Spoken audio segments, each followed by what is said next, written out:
All right, everyone, I want to welcome you guys to the webinar for today. I want to make sure you guys can all see Howard there on your screen before we get started. If you can see him, say Hide the hello. children. Don't let them get scared. Awesome, you guys can see him. So I'm excited for you guys today. This is something that Howard and I have been talking about for the last couple of weeks, and I'm excited for so many reasons. And I want to kind of tell you guys the backstory behind this because it's kind of a fun story. So I was, let's see, what year was your first infomercial, Howard? Was it 92 or 97. 96? Okay. So 96, 97. So I was a 16-year-old kid, and I remember I was watching TV one night, and I saw this guy on there, and he's reading books, and he's reading like a book every like minute and a half. And I was like, there's no way that's possible. This is not realistic. I remember watching him just in awe. And I saw the infomercial 3 or 4 times, but I was too young to be able to afford it or anything. And then fast forward like, I don't know, 10, 15 years later, I'm at an event, and I'm speaking, and I get done, and some guy's like, hey, this guy is the world's fastest reader, would love to meet you. And I'm like the world's fastest reader? I think I've seen that guy before. And I walk up, and there's Howard, and he's wearing this T-shirt that says, my last joint venture with Justin Timberlake, how about you? Or something like that. And I was like, you are the coolest person ever. And we kind of hit it off then. We've been friends ever since. And a couple of years ago, I actually had him come out to my office and train our entire staff and get everyone speed reading, which was just one of the coolest experiences. And so I'm excited for you guys. You're going to love this, and you're going to love Howard. He's one of the neatest people on earth, to be honest. And you guys are it's really a treat to have him here with us for the next few hours. So Howard, how are you feeling today? I'm great. Tell my wife what you just said when she's here. Your husband is amazing. That's so cool. Before we start, I'd love for you, would you be willing to tell just a couple of your stories? I love your stories, but the one that specifically when you were talking about how when you grew up in a rough area, and kind of how you got into reading, because I think it's just fascinating. I grew up in Brooklyn, and there were a lot of gangs. If you ever saw the movie Goodfellas, the movie was filmed in my neighborhood, and those people went to my high school, and they were the nice people. It was really scary. I've been mugged over 100 times, and my dad was pistol whipped. I had knives to my throat. It was part of growing up. We moved when they raped an 88-year-old man. So that was a scary place to grow up. And I found one place was safe, the library. Somehow gang kids treat libraries like vampires treat churches. They don't go there. So I spent a lot of time reading, and it was unusual. I was reading the Theory of Relativity when I was 8. So by the time I was in 6th grade, I had college reading, and I went to college to study psychobiology, and that's how I got involved with the brain and learning. And I found I could read 80 pages a minute from what I learned, and I found I could teach it. Most people go about 100% faster in a couple of hours. It's possible to go more, but that's a very realistic expectation. And that's just the beginning. When they use the advanced lessons that many of them got, they'll go even faster with a little practice. Yeah, that's cool. I love that story. Gangsters are not hanging out in the library, so that's where you were at. It's true. Have you ever been in a bookstore or library and said, we gotta leave, there's a big gang hanging out over there by the philosophy section? Doesn't happen. Doesn't happen. That's so cool. Some of you guys said you can't see Howard's screen yet, and that's okay. When he switches over to PowerPoint, you should be able to see him, but right now it's okay if you can't see him. Very cool. This is exciting. Now, the first time I did this process with you, and for everyone who's on this, you'll know it's kind of a 2-step process. The first will be about 2 hours or so, and you're gonna have a chance to test before we get started. So make sure I just emailed everyone. Make sure you print out the handouts really quick, and also bring like a nonfiction book, right, as well. Yes, that's an easy book for you to read. Yeah, make sure you have those with you. If you don't have them right now, you got a few seconds to go get it printed out real quick. Go grab a fiction book and have it. But he did this with us, and so the first 2 hours he goes through this process, and it's kind of a little bit of work. You have to go through this, and you have to read, and you have to listen to kind of the concepts behind it. But I remember we did it, and after 2 hours, we got a test at the beginning and then at the end, and in that 2 hour period of time, I had gone from 330 words a minute to I think it was 770 words, which was just awesome. It's so exciting. And then after that, so you guys will go through the same process. You'll test at the beginning and at the end. And then after that, there's going to be 2 more hours where Howard will come back and he'll go over a bunch of strategies and stuff to really help you to retain the information longer and things like that. So that's kind of the process. We're going to be on here for a few hours, so hope you guys are prepared for that and ready. And make sure that, worst case, do not miss the first 2 hours. I think that's the most exciting part. But also make sure you invest the time for the other. And if you happen to have to leave early or whatever, we'll get you out a recording to watch it. But make sure you block out, worst case scenario, 2 hours. And if you can, I would love for you guys to spend the whole 4 hours, because it's an exciting process. And literally, I can't, and I don't never even told you this, Howard, but this skill that you gave me has served me ever since we first did the process. The other day I bought a book and I didn't have time to read it, but I needed the core concepts. And I went through in about half an hour. I came back in and I told my wife, Mike, I'm done with the book. I got it. She's like, what are you talking about? I'm like, well, remember Howard taught me to speed? Like, I know how to speed read. Like I went through and I got everything out of this book that I needed. And it's just such a cool thing. And so I appreciate you giving this gift to me, and I'm excited to give it to everybody else right now. We got a ton of you guys here today, which is exciting, which means you guys are serious. You want to read faster. You want to learn more.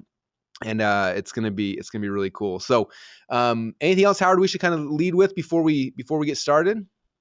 I just wanted to thank everyone. I know that it's almost New Year's and we're in the middle of the Christmas holiday, and we didn't have a lot of notice. And I just wanted to tell you how much I appreciate you coming. And it also shows that you're someone who's going to do very well, because here you took time in like the busiest time of the year to improve yourself and to become a better learner.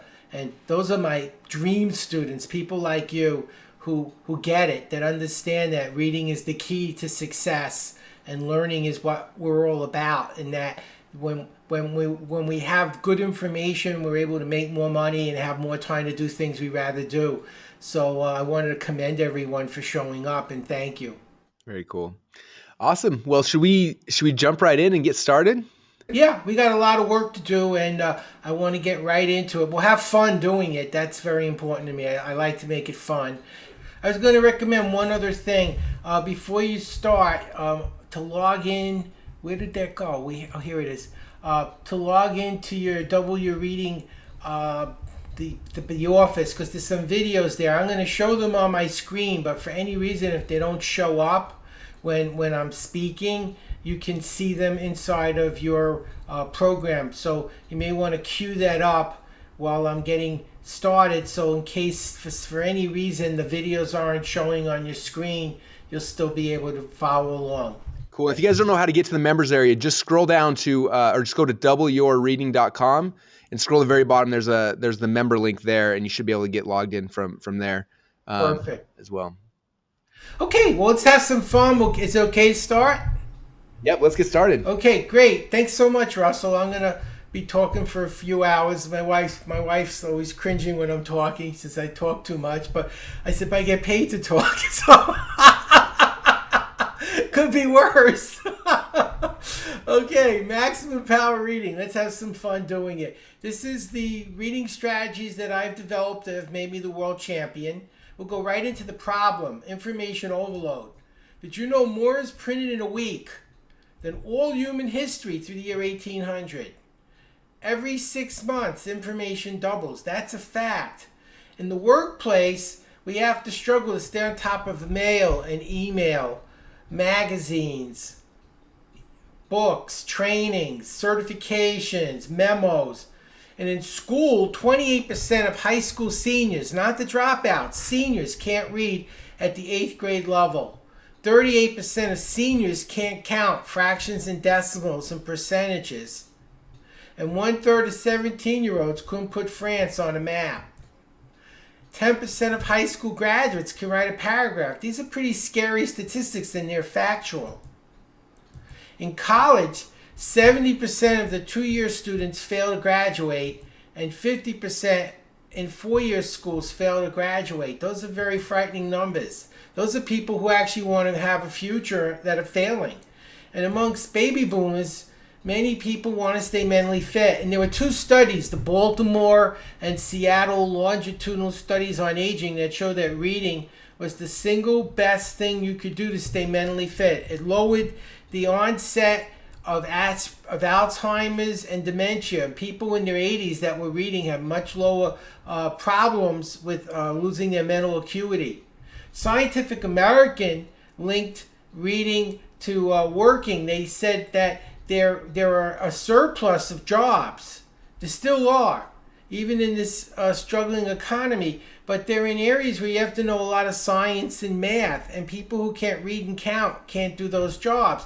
So they end up getting jobs for minimum wage and struggling instead of jobs where they could be successful. But I found the solution.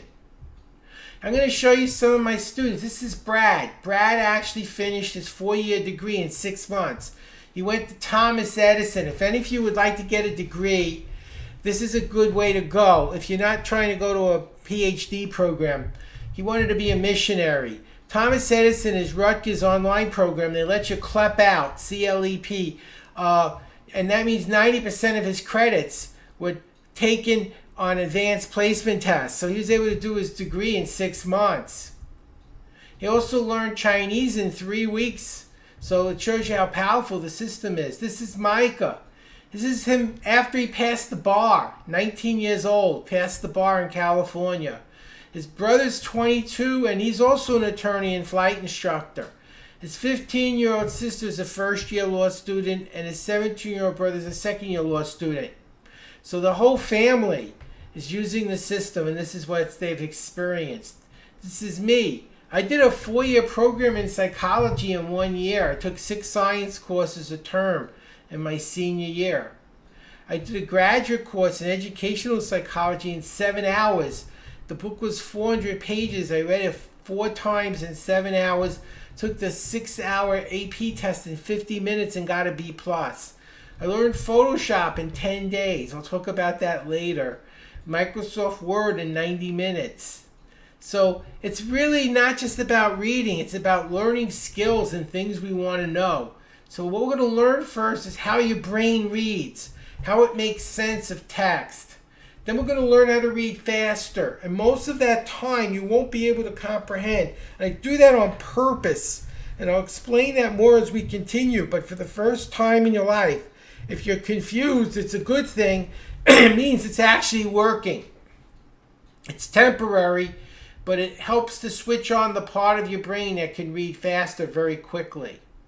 Then we're going to learn how to combine the psychology with the techniques to get even faster, very, very easily and quickly.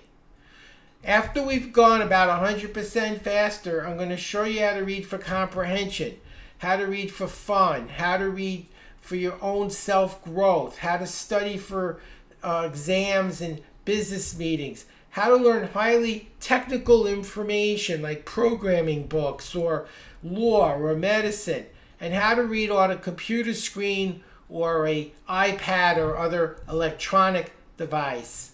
We're going to learn how to increase your emotional intelligence today. And we're going to learn effective study skills as well to know exactly what it is you want to learn before you even open the book. How to develop a powerful memory so you don't forget everything after you read it. And I gave a bonus book, but you really don't need to use it. I have found people take my program without a book. I mean, it sounds silly to take a speed reading program and not own a book, so I put a book in the program that was in the public domain.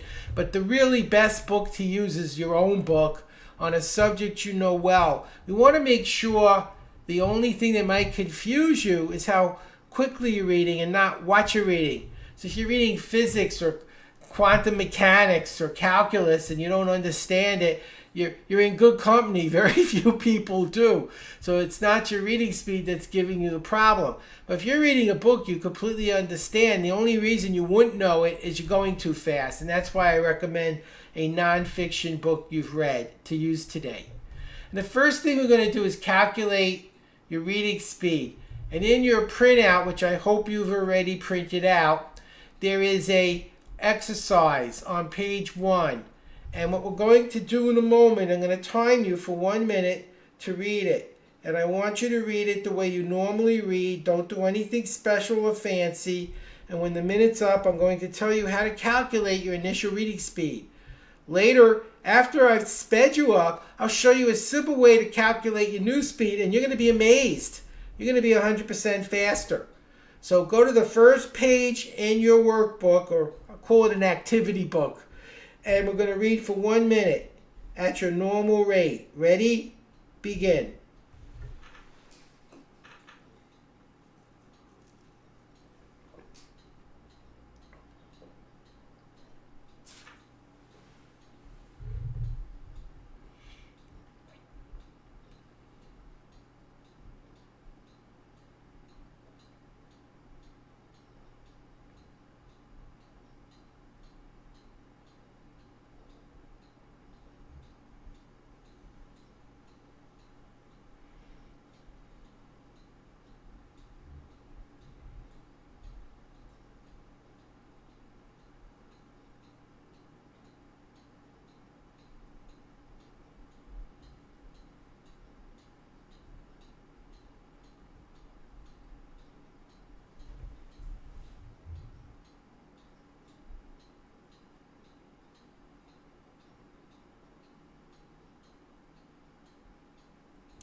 and stop. That's perfect. Okay, so we just used the sample. We read it at a normal rate. Now, look at the line you just read. Look at the number on that line. Multiply that number by 10, and that will give you your speed. So if you were on line 10, you read 100 words a minute. If you were line 30, you read 300 words a minute. And write it down. In your book, there's a little space where you could write down your initial speed. I think it's on page 9. You could check. And so just write down where you are now. You know how fast you are. And later, we'll do this again after you've sped up, and it's going to blow your mind how much faster you're reading. I'm going to just give you a sense of what those numbers mean. The mode, which is the most common speed, if you took thousands of people and measured their speed, the speed you'd see most is 200 words a minute. The range of normal speed is 150 to 400 words a minute. There's a very high likelihood your number is between 150 and 400. You might be a little higher. That's great. You might be a little lower. That's fine. If it starts dropping way below 100, that could be a problem. It might mean you're in a second language or you just haven't really learned to read yet. It's much harder for me to speed you up if you can't read, obviously. But I've had people reading quite slowly get very good results. But the ideal is for you to be in the normal range. So what determines reading speed? When we're in a car, we read the road at 70 miles an hour, in some places even faster. But in a book, we read about 200 words per minute. Why is reading the road easier? It's related to how you comprehend text. So how do we read? We start by reading letters, D-O-G, and that spells dog. Now, where I grew up in Brooklyn, we pronounce this word properly. It's dog. Notice that words, we start by reading letters, then we read words, then we go to a group of words like hot dog. We don't see hot and dog, we see a single food. Or you see United States of America, you see one country. So we went from reading one letter at a time to reading words to reading groupings of words. And as the groupings get bigger and bigger, our speed gets faster and faster. It's very easy to learn how to do this. You've started to do this instinctively, but not consistently and not with a system that will help you to be able to use this in a wide variety of material. We want to learn how to see groupings of words as a single meaning. So when we're reading the road, everything is viewed as a movie. In a book, we hear one word at a time. It's like there's a voice inside our head reading the book through our eyes and pronouncing one word at a time. So we're actually using our eyes to hear a book. And that's what slows us down, because seeing is analog. You take in all the data at once, whereas hearing is digital. When you look at a painting, you see it instantly. When you listen to a song, it takes time because it's one note at a time. We're reading as if someone was speaking the words on the page instead of seeing the words on the page as patterns or visual data. And it's much easier to read fast when we start seeing more visually and a little less auditorily. And you don't have to completely make the transition. Just a slight switch can make the difference between reading and reading 100% faster. You need to learn to see a book and view the movie in a book that you see all day long except while reading, like you do while driving. And viewing a text will increase your reading speed dramatically. And we're going to learn how to do that today. It's really quite simple. We use a concept like psychologists call schema. They like to use big words in school. All it means it's your map.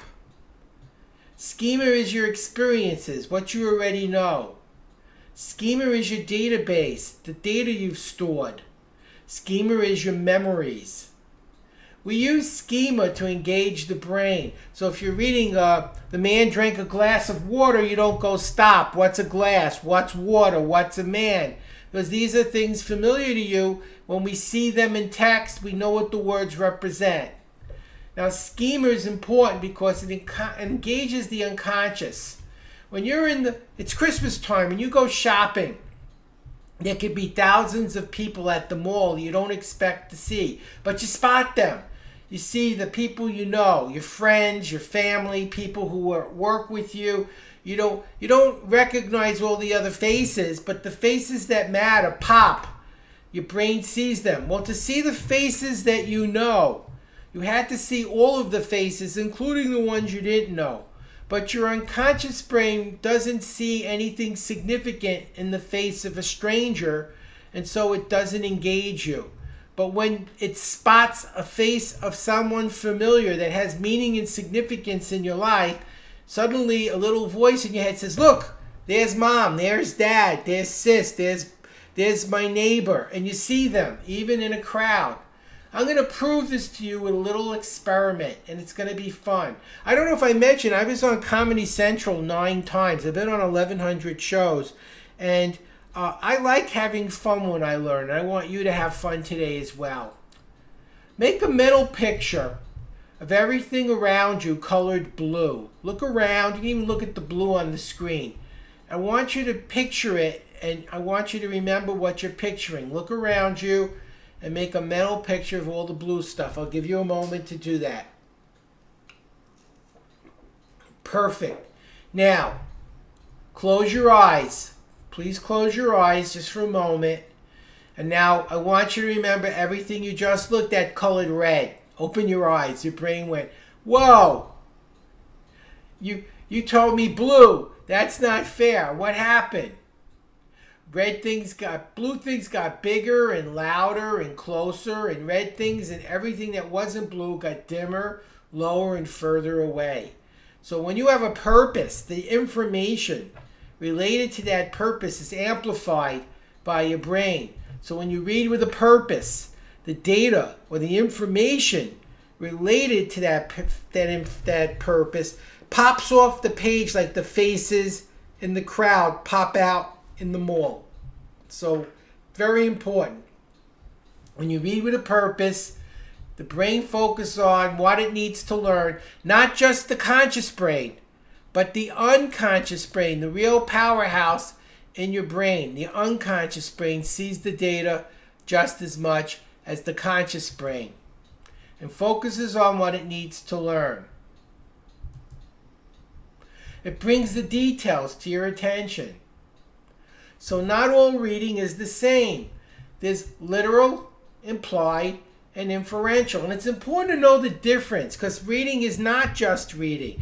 Reading a novel to relax is not the same as studying to pass the bar or become a doctor, or learning how to write code or how to do a website design. There is times when we really need to know the information, and there's times when we just have to know what information there is to know.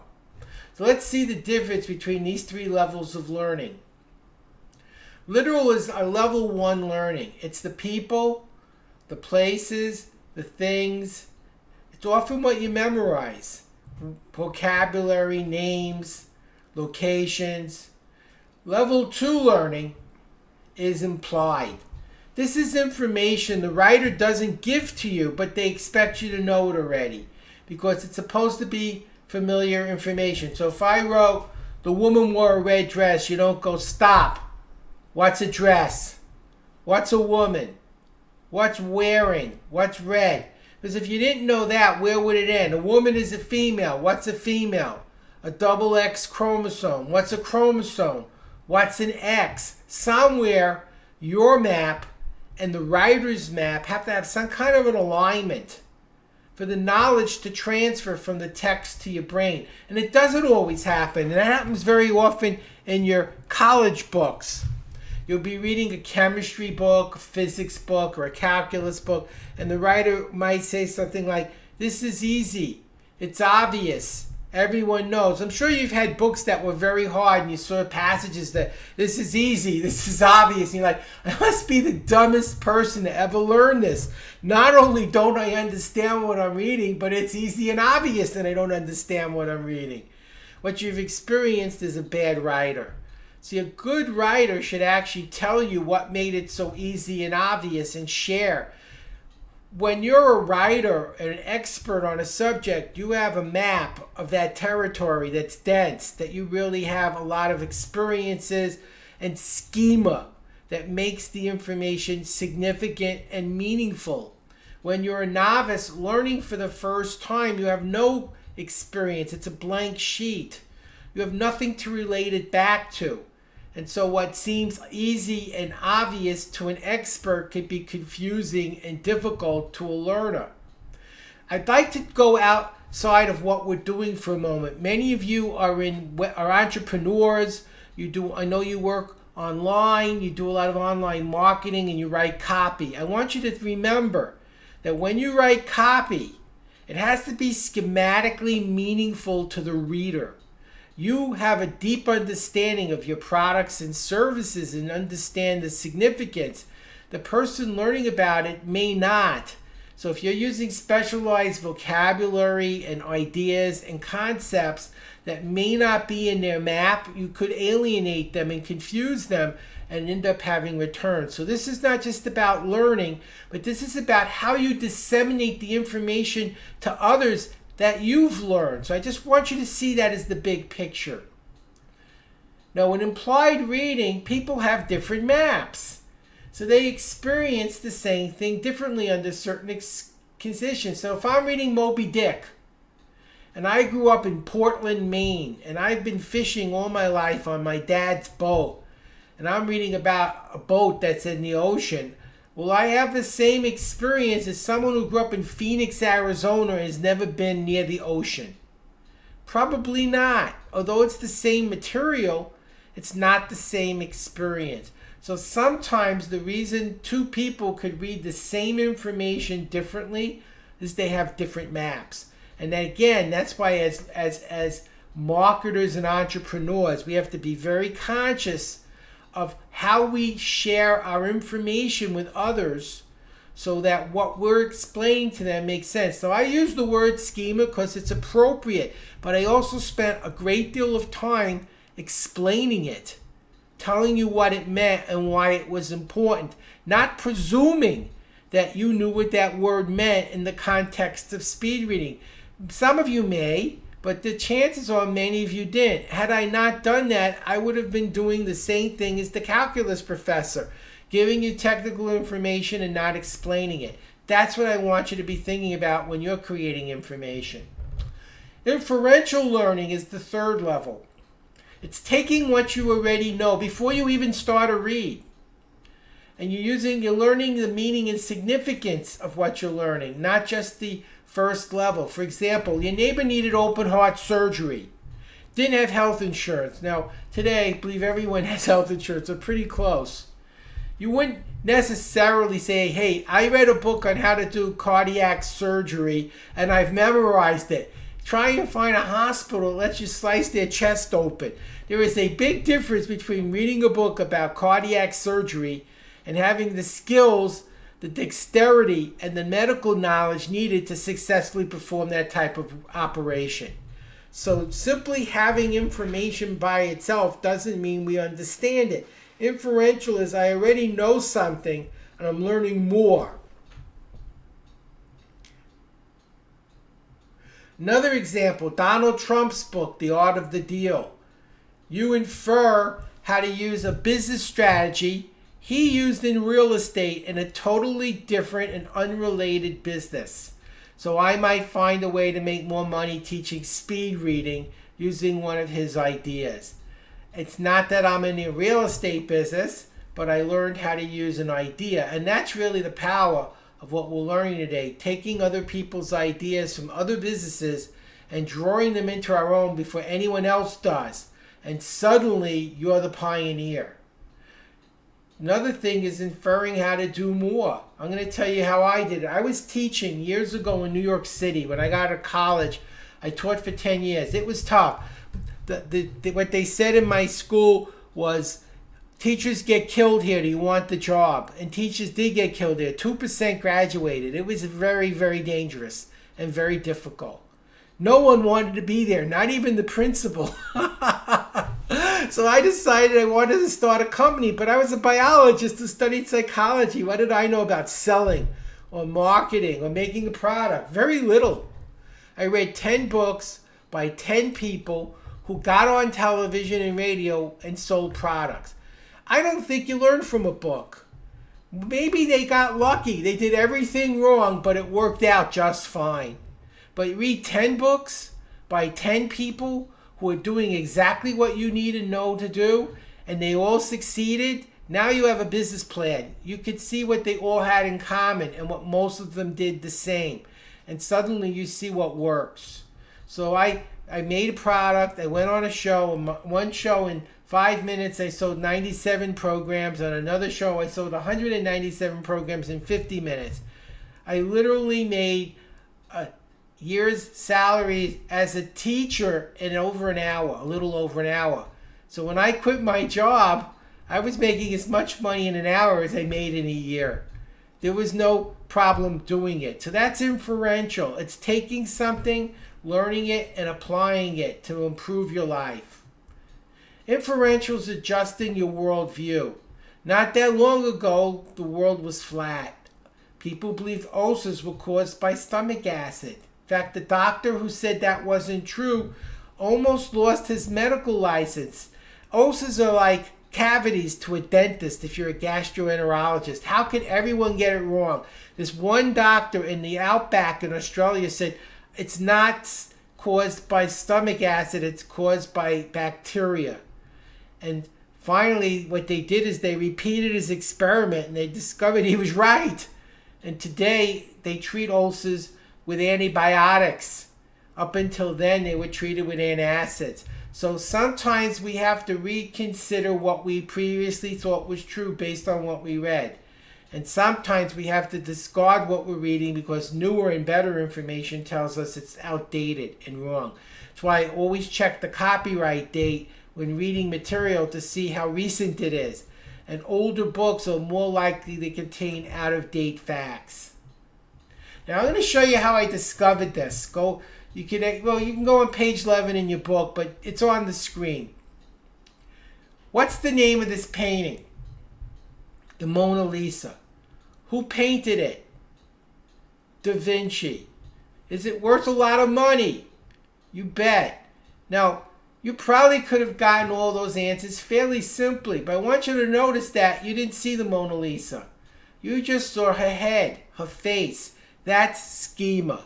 When you see a fragment of a highly familiar pattern, then you're not only recognizing the fragment, but you're identifying the whole pattern that it's connected to. And that's how I'm reading 80, 90 pages a minute. I'm seeing this. But if it's in material that I have a background in, I'm recognizing what I'm reading because it's familiar. So there's one of two things going on. I'm either reading super fast because I'm working with familiar patterns, or I'm building a new map. Both skills are important. We'll learn how to do them both momentarily, but you always read faster if you already know the words and the names and the facts and the formulas. It's easier to read fast if you know who George Washington is than having to learn his name for the first time. So very important. So schema is what helps us read fast. Here's a passage that has no schema.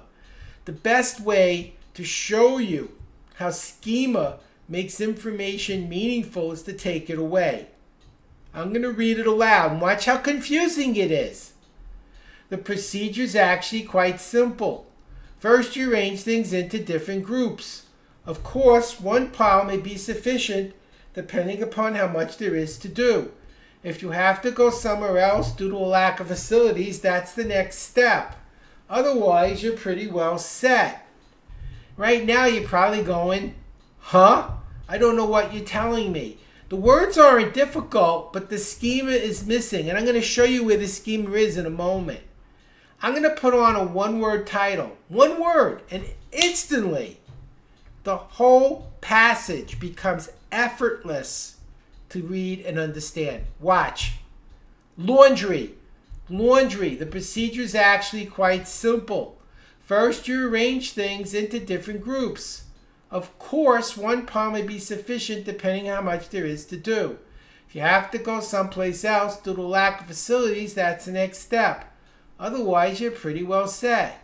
It's important not to overdo things. That is, it's better to do too few things at once than too many. Suddenly, the light goes off. Your brain says, oh, he's talking about doing laundry. Schema is the golden ticket. When you know where the schematic clues are and how to find them very, very quickly, they are what make the words on the page meaningful and significant to your brain. They're the key to comprehension. Schema, then, is the verbs and the nouns on the page. The people, the places, things, and their actions. If you look back on what we just read, we had non-specific verbs and nouns. Procedure is vague. Things is vague. What if I read laundry? Laundry is simple. First, you arrange clothes into different groups. Of course, one pile of clothes may be sufficient depending how much there is to wash. If you have to go to a laundromat due to a lack of a washing machine, that's the next step. If I had done that, this would have been simple to read. The good news is most people don't write deliberately trying to confuse you, with one notable exception: attorneys. If you read an agreement, you think you know what you read, and you didn't have another attorney read it, you're probably in trouble. The meaning of words in the legal sense and in the general sense are often quite different. So that's the one case where even though you think you know what you're reading, you're not. So if words like washing machine or laundromat had appeared, your brain would have gotten it. So what we're doing when we're reading is we're looking for the verbs and nouns that create the schematic syntax, the significance of what we're reading. Now sometimes there's too much schema. Here's a word, Agilis Phoenicius. It's pretty specific, but very few people would know what it means. I'm a biologist, I do know what it means. Agilis Phoenicius is a red-winged blackbird. So when you're using technical words like Agilis Phoenicius, I'm going to show you a little writing trick you can use. After the word, put in a comma and say it again. So you might say, the female Agilis Phoenicius, comma, a red-winged blackbird, comma, has red wings. The male does not. So by putting in a comma and defining the word, we're giving you the meaning and significance. So when you use words that might be confusing or misinterpreted by someone else, after you use the word, and you should use words because there will be people who know them and you're insulting them if you leave them out. But you're also confusing everyone else if you don't define them. So you put in your comma, you put in the meaning of the word, you put in another comma, and you keep going. And suddenly you're golden. Whatever it is you're trying to share with other people is making complete sense. Now, while I'm studying or reading, I'm always making pictures of who, what, where, when, why, and how. And some of you may recognize it as the formula you were taught in high school for writing nonfiction, or what a reporter is taught when writing nonfiction. So I'm literally imagining and seeing in front of me, as much as I can, I run a movie. And if I can't run a movie, I at least make a video or some kind of a picture of what I'm looking at. So if I'm reading about Mick Jagger, I'm seeing him, Madonna, or Bush, or Clinton, or Obama. I'm picturing them. And the more I picture what I'm reading, the more instinctive it becomes, and the faster I can go, and the more information I can capture. So when I'm remembering what I read, I play back my movie, or my picture is examined in my imagination. And as I describe what I'm seeing, I'm converting the image back into sound bites where all the data is shared. So I'm learning in pictures and I'm sharing in sound. Does that make sense?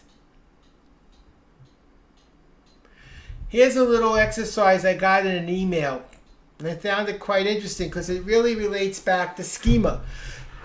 Only smart people can read this. I couldn't believe I could actually understand what I was reading. The phenomenal power of the human mind. According to a researcher at Cambridge University, it doesn't matter in what order the letters in a word are. The only important thing is the first and last letter be in the right place. The rest could be a total mess, and you can still read it without a problem. This is because the human mind does not read every letter by itself, but the word as a whole. Amazing, huh? Yeah, and I always thought spelling was important. If you could read this, pass it on. So when people ask me, do you read every word? I say, no, but you don't either. You think you read every word. You're actually reading the schematic significance of what you read. Now, yes, there are words that are extremely important, vocabulary words, names. A lot of those things we'll be covering in the second part of today's program as we get into the learning aspect of reading. But I want you to see that your brain doesn't literally read words, it reads patterns. I actually got this as spam email, so I made some use out of spam. Here's some more examples of how schema makes meaning and significance. Because you see, the bandage was wound around the wound. So the W-O-U-N-D word is totally different in both contexts. The bandage was wound around the wound. Watch again. The farm was used to produce produce. The dump was so full it had to refuse more refuse. We must polish the Polish furniture. In each case, it's the context that makes the words meaningful and significant. So schema is the key to learning. He could lead if he could get the lead out. Lead and lead. English is a very inflective language, and it also influences schema. So here's a sentence. I didn't say she ate the sandwich. Do you find that highly confusing? Probably not. Not yet. But watch what happens when I start enunciating or pronouncing it different, inflecting it.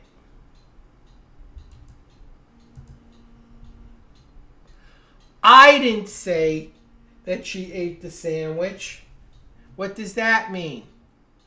Someone said it, but it wasn't me. I didn't say that she ate the sandwich. I may have implied it, but I never actually said it. I might have pointed at her. I didn't say that she ate the sandwich. I said someone ate the sandwich, but it wasn't her.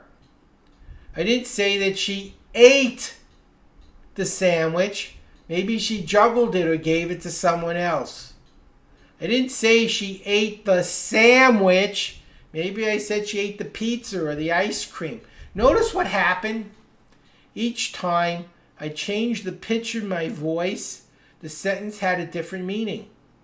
Because inflection conveys meaning. Well, when we're reading words or writing them on a page, there's no inflection. You don't see the inflection. This is very important. Some of the confusion you might experience while reading certain passages may be because the writer had an inflection pattern in his or her mind that you don't have, and you're hearing the same information very differently. So you might consider, in some cases, pronouncing the words aloud, changing the inflection. I rarely do that because it's time consuming and there are other things I can do to help find meaning and significance. But what I'm doing today is a tool chest. I'm going to show you a variety of strategies and techniques that work, but it's very rare that everyone uses all the techniques. You'll find the ones that work best for you. And what you use in one subject might be very different in another subject. By giving you the tools and the options, you'll find what best fits your learning needs and learning style. So it's not a one-size-fits-all plan. It's finding what works best for you. Some of the strategies won't work at all for you, but work well for someone else. That's fine. They're not for you. But I don't know which strategies work for which person until they try them. So I share all of the strategies with everybody. I didn't say she ate the sandwich. And just kind of reiterating what I just said. Now, we're going to learn how to stimulate more of your brain. Does it make sense? The more senses you use, the more brain you stimulate, the faster you'd learn, the better you would understand, and the more ways you could recall it later. And it's absolutely true. And I'm going to show you how to use vision, hearing, smell, taste, touch, feeling, all at the same time. And by using the senses, we're going to study some American history. We're going to study Paul Revere. He stood near Boston Bay, and he could smell and taste the salt coming off the sea. He saw the church steeple. There was one light. They were coming by sea. He mounted his horse. He felt the saddle pressing against him. He rode through the town. He could hear the hooves on the cobblestones. And then he rode through the woods. And he heard the hooves on the dirt. And he could smell the pine trees. He alerted the Minutemen. What sensory stimulation did you experience? What did you see, smell, touch, taste, hear, and feel? Now compare that to what you would learn in a book. A textbook would say, Paul Revere warned the Minutemen that the regulars were coming. How boring is that? Wasn't it more interesting when you could feel it, sense it, smell it, taste it? And that's what I'm doing when I'm reading. As much as possible, I'm converting what's in the book to an experience. An exciting experience. Much like you might do in an exciting movie where your heart starts to pound and you feel terrified or excited or joyful or anxious. Some movies have that impact on us. When you're reading a book, if you can make it more of an experience and less of a conversation in your head, you'll learn much faster and better. Suppose I'm learning about malaria. Most people would memorize fever, sweat, nausea. Those are the symptoms. Fever, sweat, nausea. Fever, sweat, nausea. Sound familiar? What I do is I imagine I'm laying in a bed in a high fever, sweating profusely, and throwing up all over myself. Yes, it's disgusting, but you know what? If someone was to ask me what are the symptoms of malaria, because I experienced them and not just memorized a couple of words for a few seconds on a page, I can go back to my experience and recall the symptoms far better than someone who read a couple of words for a couple of seconds, which is how most people are learning. The duller the material, the more important it becomes to make it experiential and not just a series of words on a page. Now, before, I showed you how even though we had a lot of words, the schema made no sense. Now we have the opposite. No sentences, no paragraphs, but tons of schema. It's just a spreadsheet, a checkbook. Watch how much more meaning and significance we get from this than we got earlier when all the rules were followed. On July 28, 1903, a baby shop gets $175 from Robert Cole. October 1st, 1903, a hospital gets $125 from Robert Cole. November 1st, 1903, a physician gets $475 from Robert Cole Sr. December 20th, 1903, a toy company, $98.20, Robert Cole Sr. September 6, 1909. Private boys' school, $2,250, Robert Cole Sr. September 6, 1915. An exclusive military academy, $3,150, Robert Cole Sr. October 1st, 1921. Cadillac dealer, $3,700, Robert Cole Sr. November 7th, 1921. An auto repair shop, $300.75, Robert Cole Sr. First, what happened in this story? Man had a baby. What was the baby's name? Robert Cole Jr. Now, I didn't get that, and I'm going to tell you why. Culture is an important variable. We filter the world through our culture. I grew up in a Jewish neighborhood, and in a Jewish religion, you never ever name a son Junior. Now, it's common in America for people to name their son Junior, but not if you're Jewish. Now, my mother divorced when I was 6.5. My grandfather helped her raise us till she remarried.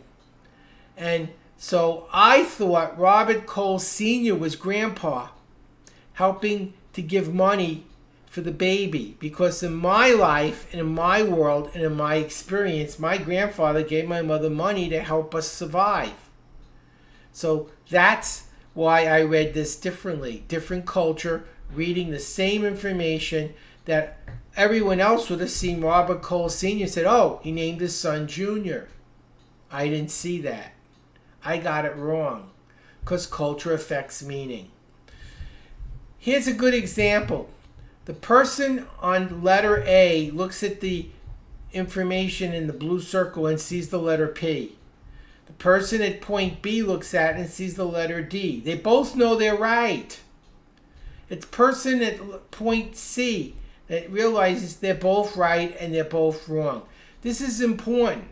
So when we're learning, there's the author's perspective, there's our perspective, and what you try to do is also have that third perspective.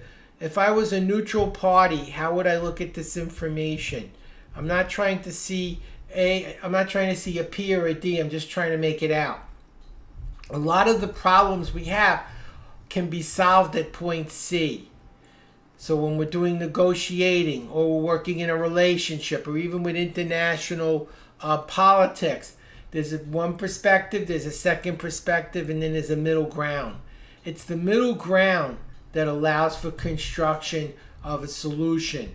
If we're polarized at one extreme or another, just check out our government right now and how polarized it is. Nothing's getting done because for a very long time, people had different views, but they came to point C to look for a solution. Today, nobody wants to solve problems. They want everyone to agree with them.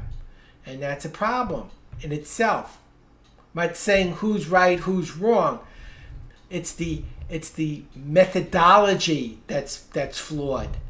Compromise is what it's based upon. Life is based upon seeing both sides. Inferentials, understanding the cultural influences on a writer. Very, very important. People see the same things differently. There are places in the world where even today a woman's expected to walk 10, 15 feet behind her husband. Certainly not my wife, and I'm sure I wouldn't expect any woman to do that because in our culture it would be rude. It would be rude. It would be degrading to the woman. Yet there are parts of the world where if the woman didn't do that, it would be considered rude on her part. So it's not about right or wrong, it's different. And so we have to understand that everybody thinks and feels the way we do. Now imagine a divorce trial. Here's the father's attorney interpreting the information. He's a great father. He got expensive furniture before the baby was born. He used a hospital when most people used a midwife. He had a doctor. He lavished him with expensive toys. He sent him to a private school and a military academy. He got him a Cadillac on his 18th birthday. If he was born on the 1st of 1903, he would have been 18 in 1921. That was his 18th birthday present.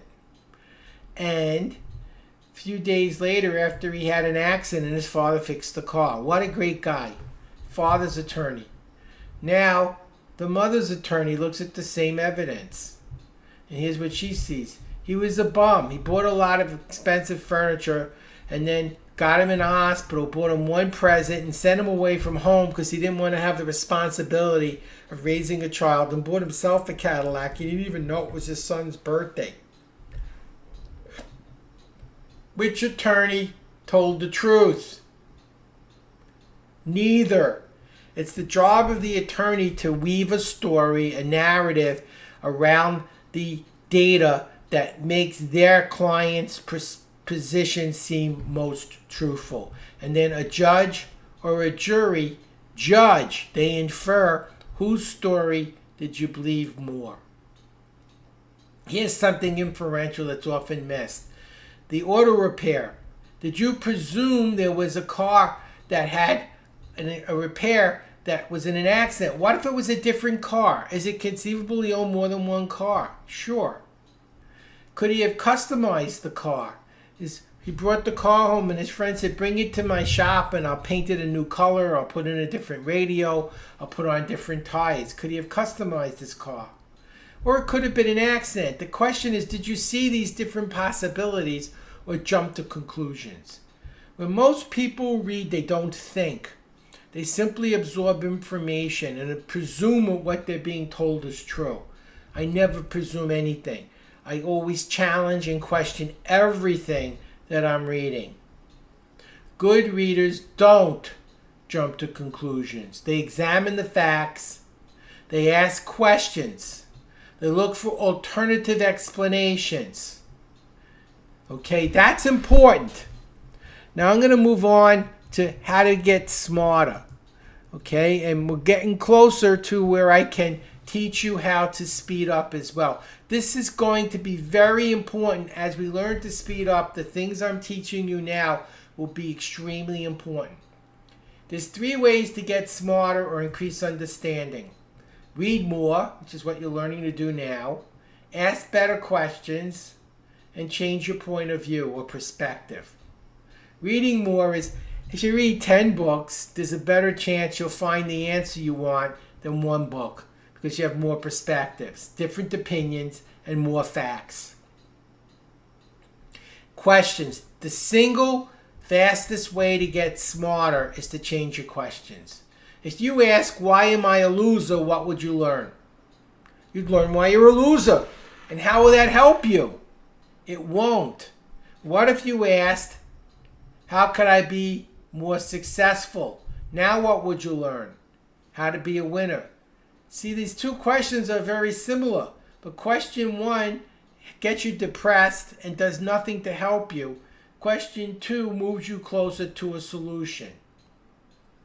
Many times when people are reading, especially confusing books, you can see them saying, why don't I understand this? Or why do I need to learn this? This is boring. I don't want to learn this. Those questions are sabotaging your hard work. What if you asked, how can I learn this better? Suddenly, instead of being upset, your brain's looking for solutions. It's so critical that you ask the right questions.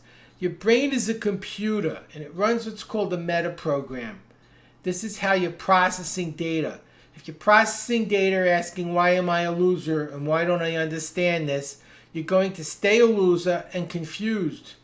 If you're running a program which is, how can I be more successful and learn this better, you're going to be successful.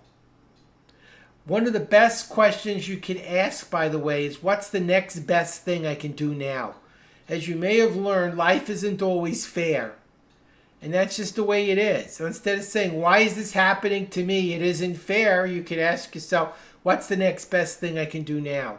What you really want to ask your brain to do is look at where you are. Look at where you would rather be. How do I get there? And it creates a plan. So the questions you're asking can make all the difference in the world. It saddens me when I see people studying so diligently and hard for a meeting or an exam and then ask these silly questions. Why don't I understand this and why am I a loser, instead of the positive questions? What they're doing is shooting themselves in the foot. They're doing all the hard work and programming themselves for failure. You don't want ever to do that again. Your point of view is how you look at things. A very good example of that is quantum physics. I'm not going to go too far in it because it's quantum physics, but basically in the 20th century there was a big dilemma. No one was quite sure what light was. Einstein proved light was a particle and de Broglie proved light was a wave. They both got Nobel Prizes and their works were absolutely correct and completely contradicted each other.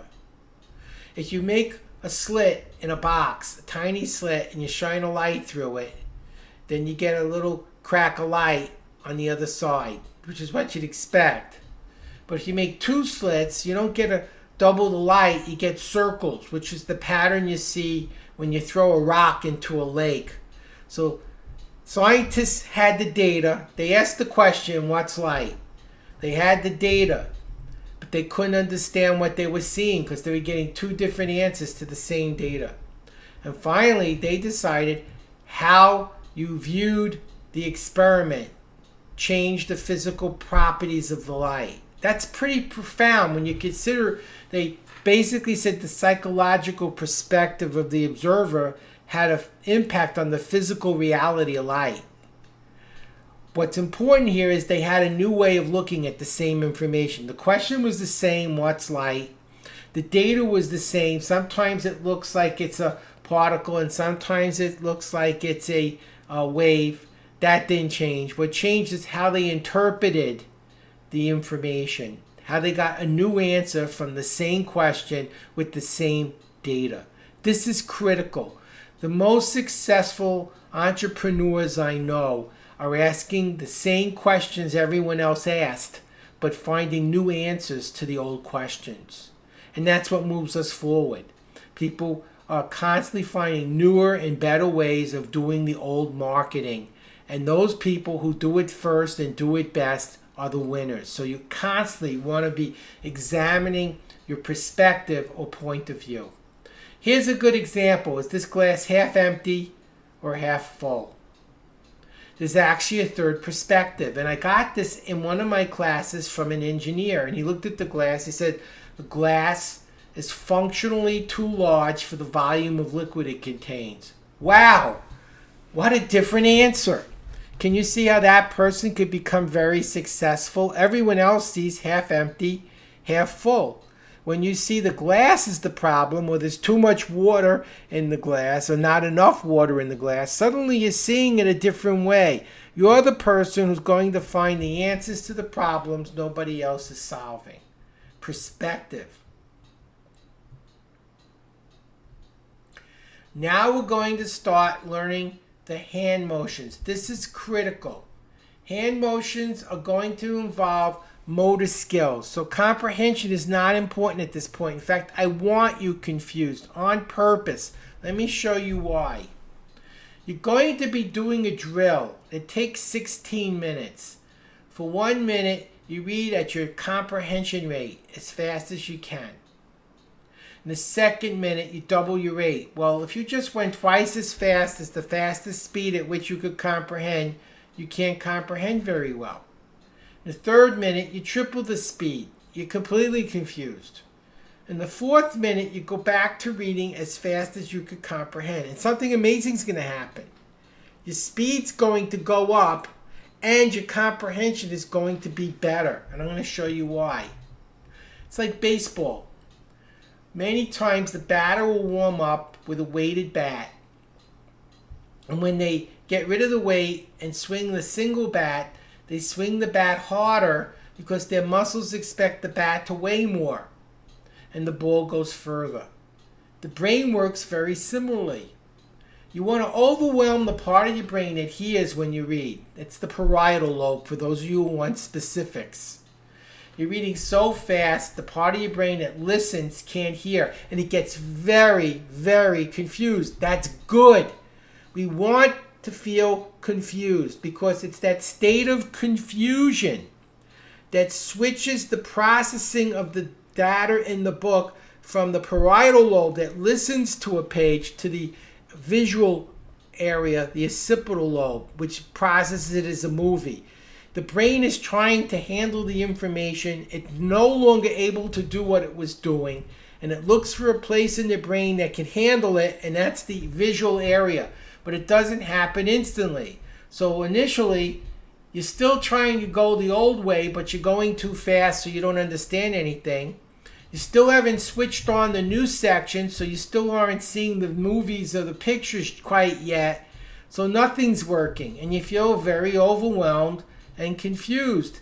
And it's because you persist at it for a few minutes that you switch on this other area and it starts to feel more and more normal, more and more natural. And in a few minutes time, because you tolerated getting confused briefly, you're reading faster with comprehension. So for the first time in your life, the more confused you are, the better you're doing and the more you can relax. The part of your brain that hears is going to work so hard, it's going to get overwhelmed and then ultimately read faster with comprehension. Now, I taught swimming when I was younger for about 18 years as a Red Cross volunteer. The first lesson is blowing bubbles. And when you're teaching a new swimmer, especially an adult, and they see people swimming laps, and you're showing them how to blow bubbles, they're usually like, "Are you kidding me? That's swimming. I'm just blowing bubbles." And I say, "Really? If you can't blow bubbles, you can't put your face in. If you can't put your face in, you can't float. If you can't float, you can't swim." Swimming is a series of little skills. We need to put our face in and float. We have to kick our legs. We have to move our arms. And finally, we have to add the breathing. No one thing is swimming by itself. Kicking the legs, moving the arms, breathing. But coordinate it properly and you have a stroke. A lot of what I'm going to teach you for the next few minutes is like a stroke. I have to teach you to look at pages quicker. I have to teach you how to use your hands. None of it works initially because it's not the full stroke. It's just the kicking or the breathing or the arms. So it doesn't seem to be doing anything except getting you confused. But after we've dealt with it for just a couple of minutes and we pull all of these easy skills together and coordinate them properly, suddenly you're reading faster with comprehension. So again, getting confused right now is not only expected, it's necessary. You need to learn various sub-skills. We learn the hands, the page turning, coordinating the eye, the brain, the hand. And what happens? At first, nothing seems to work. Then it all clicks together, and really quickly. And so instead of taking 1 or 2 months like it used to learn to read fast, it takes a couple of minutes. And comprehension is not important right now. It's very important later when we're learning. And I can show you how to get great comprehension today. I'll tell you real quick a sidebar. When I did my commercial, it made $65 million. And we did a double-blind efficacy study. We used the Nelson-Denny, which is a standardized test for reading speed and comprehension. And we had 100 random people. There was an A and a B test. 50 did A and B, and 50 did B and A to make sure that the second test wasn't easier, which was speeding them up. And the average person in the group, which is a random group, doubled to quadrupled in 4 hours with no loss of comprehension. So yes, you're going to do great today. Just be patient. Comprehension will come in a few minutes from now. First, we need to learn how to coordinate the hand, the eye, and the brain. Like running. The first lap, let's say it took you a minute to run a lap. Second lap, you loosened up, it took 45 seconds.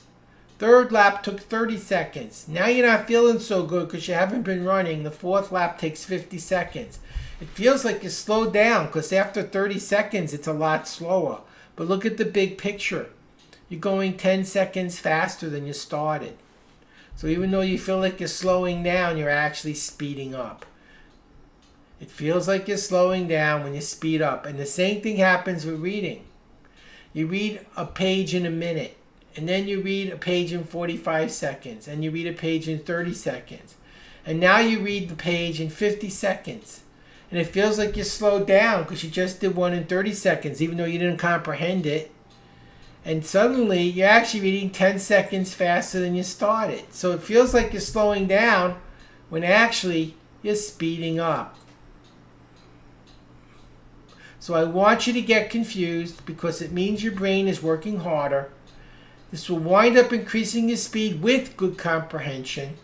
And now I'm going to show you the video for the basic hand motion. I'm going on the page that you have as well. This is where Russell set up the short training videos, but you should be able to see it on your screen. For any reason it's not visible, sometimes these systems don't project well. You do have these videos. So I'm going to go to Intro to Hand Motions. I'm going to turn up my speakers so you could hear it, and I'm going to play the first video.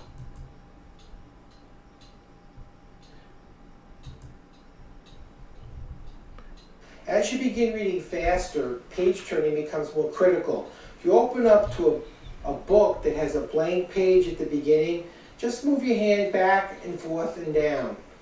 Back and forth and down. Since there's no text, you're not going to miss anything. This is strictly mechanics. Now when you use your left hand on the right side of a book, I find if you turn your hand a little on an angle, it helps to keep the page flat. So when you're in the middle of a book and it wants to close, if your hand is a little bit on an angle, it keeps the page flat as you're reading, instead of keeping the hand straight and you have the pages doing this. So again, we're going back and forth and down, we're turning the hand on an angle, back and forth and down. That's pretty simple. Now to turn pages, you grab the corner of the page, you go back and forth and down, turn your hand back and forth and down, and turn the page. Grab the next page, back and forth and down, turn your hand back and forth and down. Turn the page, grab the next page, back and forth and down, turn the hand back and forth and down. It's pretty simple. Okay, so what I'd like you to do now is take your familiar nonfiction book, open to the blank page if there is one, and using your left hand, go back and forth and down, back and forth and down. Move it a little bit on an angle on the right side, and then do it again. This time, grab the right corner of the page so you're ready to turn, and then rub the left, rub the right, turn. Grab the corner of the right page, rub the left, rub the right, turn. Let me give you a few seconds to practice that. This is like bubble blowing. This is the analogy I gave you earlier. You're not speed reading, but if you can't look at a book quickly without having to know anything, how can you read a book quickly? This is the mechanics. Okay, we're going to continue. I'm going to show you the basic hand motion now. We're going to go back into the slides and just move over here. Close this. And we're going to show you how to use the right hand. If for any reason using your left hand was uncomfortable, confusing, here is a way to do it with your right hand. For some righties, using the left hand is going to feel uncomfortable. Here's an alternative for those people who experience discomfort. Using your right hand, rub the left side of the book a little on an angle, rub the right side of the book, come up, and turn. Left, right, up, turn. Left, right, up, turn. It takes a little longer because you can't grab the page until you get to the bottom of the page. Now, it's better as a rule to use the left and the right hand because you have both hands engaged and you can go a little quicker. So I don't recommend the right hand technique if you were comfortable doing it with your left hand. But if you weren't, take a moment now to practice using your right hand. I don't really care which hand you use. Use the hand that works best for you. Just take a few seconds. I'm going to show you now how to coordinate the eyes and the hands. That's the next video.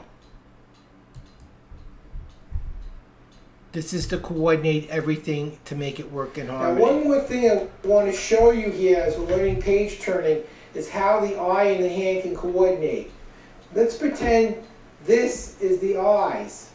The eyes can follow the hands across a line of text, or the eyes can be pushed by the hand across a line of text, or you can underline and your eyes are just above your hand.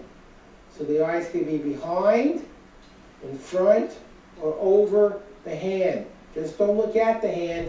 That's not what we're here to do. That's palmistry. Different course. Okay, if you want to take a moment in your book and just practice going from left to right, see which way is most comfortable for you. The eyes are in front of your hand, behind your hand, or over your hand. There's no wrong choice. There's no wrong choice. And you might actually end up switching it around as you're moving your hand. That's okay too. But those are the positions you can use, and find out what works best for you, what's most comfortable.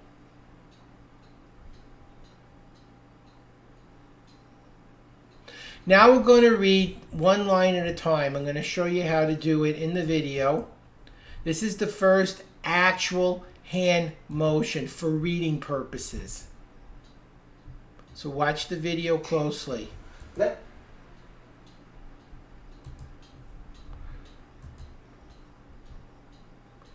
Okay, I'm going to cue it back up. Let's see what's going on here.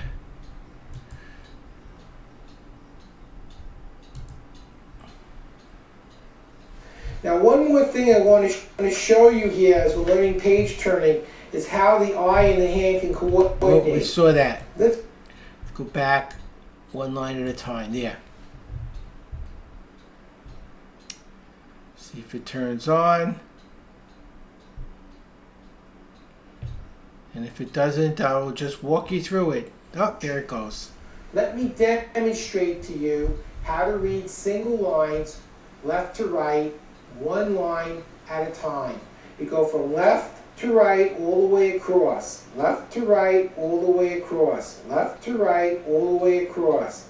The important thing here is don't read faster than you can comprehend, and don't read slower than you can comprehend. If you miss a word, that's okay. If you're missing a lot of words, you're reading too quickly. Slow down to a speed at which you can comprehend.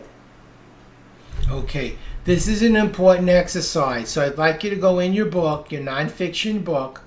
I'd like you to go to the first page of the first chapter and using your hand, go across the line, one line at a time, as quickly as you could comprehend using your hand. Go ahead.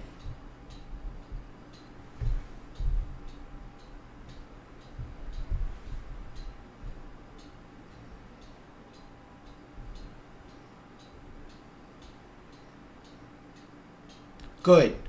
This will be the last thing you could read and comprehend for a couple of minutes. We're going to begin looking at bigger and bigger chunks, faster and faster to get confused, because when you doubled and tripled, that's what's going to happen. So I'm going to show you now how to read 2 lines at a time. Pay close attention to the speed at which my hand is moving. This is a coordination exercise, and comprehension is generally very poor. The hand is going to go across the page 2 lines at a time. 2 lines, 2 lines, 2 lines. See how fast I'm going? Since you don't know what you're reading anyway, you want to force the eye to go quicker and quicker and quicker and quicker. It's the coordination and keeping the brain engaged even though it doesn't know what's going on and feels confused. That's the purpose of this drill, to force the eye to do something the brain is uncomfortable doing, so we can do that 16-minute drill successfully later. Okay, so go to the first page of the first chapter of your book, and we're going to go 2 lines at a time. And I'll time you. I want you to stay with me. I'm not interested in comprehension. I want you at the end of the line. Ready? 2 lines, 2 lines, 2 lines, 2 lines. 2 lines, 2 lines, keep up, keep going, keep moving, keep going, and stop. Perfect. You should feel really confused right now. So if you don't know what you're reading with 2 lines, you won't read any worse with 4. It'll just be twice as fast. And right now we're getting into advanced bubble blowing. So this is exactly what I said would happen. Your brain would start to get more and more confused. The part of your brain that's used to hearing text cannot hear anymore and doesn't understand what's going on. But it's also starting to switch on another part of your brain, even though you don't experience it just yet. It is happening. Let me show you how 4 lines at a time are read. Watch the video, queuing it up, and watch how fast I'm going. Left to right, 4 lines at a time. So I find if I spread my fingers just a little apart, it's a little easier to see a bigger chunk. So go 4 lines, 4 lines, 4 lines, turn the page, 4 lines, 4 lines, 4 lines, 4 lines. See how fast I'm going? It doesn't have to be precisely 4 lines. Someone once said, I'm reading 5. It makes no difference. You have no idea what you're looking at. What's happening is you're seeing bigger and bigger chunks, and you're getting your brain confused, which is what we're trying to do in that 16-minute drill to increase comprehension. Perfect. So go in your book, first page, first chapter, Get ready. We're going to go 4 lines at a time. Remember, this is not for comprehension. This is coordination. Ready? 4 lines. 4 lines. 4 lines. 4 lines. 4 lines. 4 lines. 4 lines. 4 lines. 4 lines. 4 lines. And stop. Perfect. You should feel really confused. Now we're going to do the same thing looking at whole paragraphs, and again I have a video to show you how that's done. We're just getting bigger and bigger chunks. That's all we're doing. You can see that are about this big in the book. So we see a paragraph, a paragraph, a paragraph, paragraph, paragraph, paragraph, paragraph, paragraph, paragraph, paragraph, paragraph, paragraph, paragraph, paragraph, paragraph, paragraph, stop. And that's what you want to do while you're practicing doing a paragraph at a time. Because we're going to need to go really, really fast to triple our speed during that drill. We're doing exercises like looking at whole paragraphs at a time. So go to the first chapter of the first book. I'll time you using your hand, reading a whole paragraph. Again, comprehension is very irrelevant. Ready? Begin. Paragraph, paragraph, paragraph, paragraph, paragraph, paragraph, paragraph, paragraph, paragraph, paragraph, stop. Now, notice again, comprehension was terrible. It doesn't matter. What matters is you finishing on time. Perfect. I'm going to show you to read backwards, and immediately I often get a knee jerk from that one. Read backwards? Many languages are backwards. Chinese, Korean, Japanese, Hebrew. You can view pictures in 2 directions. You don't say, I can't see it, it's the wrong way. Writing is pictures. It's letters, words, sentences, paragraphs, chapters, text. So why can't we read backwards? Many people can. Some can't. I don't know who can't, but I do know this, that when we're doing the second and third minute of our drill, when we need a double and triple, going backwards instantly doubles you.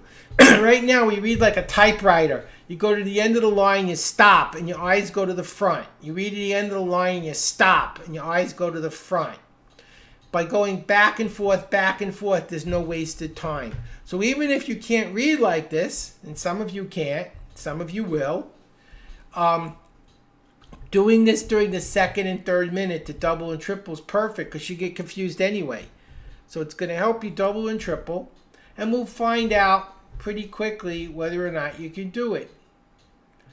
We all use this during the hand motion when we go during the second and third minute. And many people are amazed. Many people, including possibly you, will be amazed at how easy this is to do, even though it doesn't seem that way. You don't actually read backwards. Let me demonstrate. I don't read, to lead with food, it's over drooling dog, or that thought have would who. If you printed out your activity book, should be on page 17. You're going to actually be using this template you see on your screen. So if you have that activity book laying around, grab it, because this is one of the drills you're going to want to do. Okay? And what I'm going to do is show you a video now on reading faster. What I'm actually doing is I'm looking for schema. Who, what, where, when, why, and how. So what I'm doing, I'm going to read it as if I'm reading it aloud. I'm not going to lead with food, it's over drooling dog, or that thought have would who. I don't know what it means either. I'm going, let's see. Drooling dog, 1902, Pavlov, Russian psychologist, revolutionized learning, used the dog. Who? Pavlov. Where? Russia. When? 1902. What? Revolutionized learning. How? Used a hungry dog. Who, what, where, when, why, and how. That's what I'm looking for. So let me go to the videos and demonstrate reading backwards, 1 line at a time.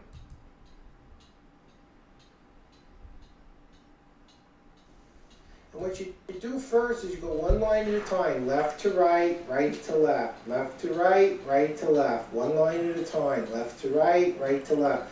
Comprehension is irrelevant. This is a coordination exercise. Perfect. So go in the template in your activity book. Looks just like this. and go forward a line and back a line and forward a line and back a line and forward a line and back a line and continue.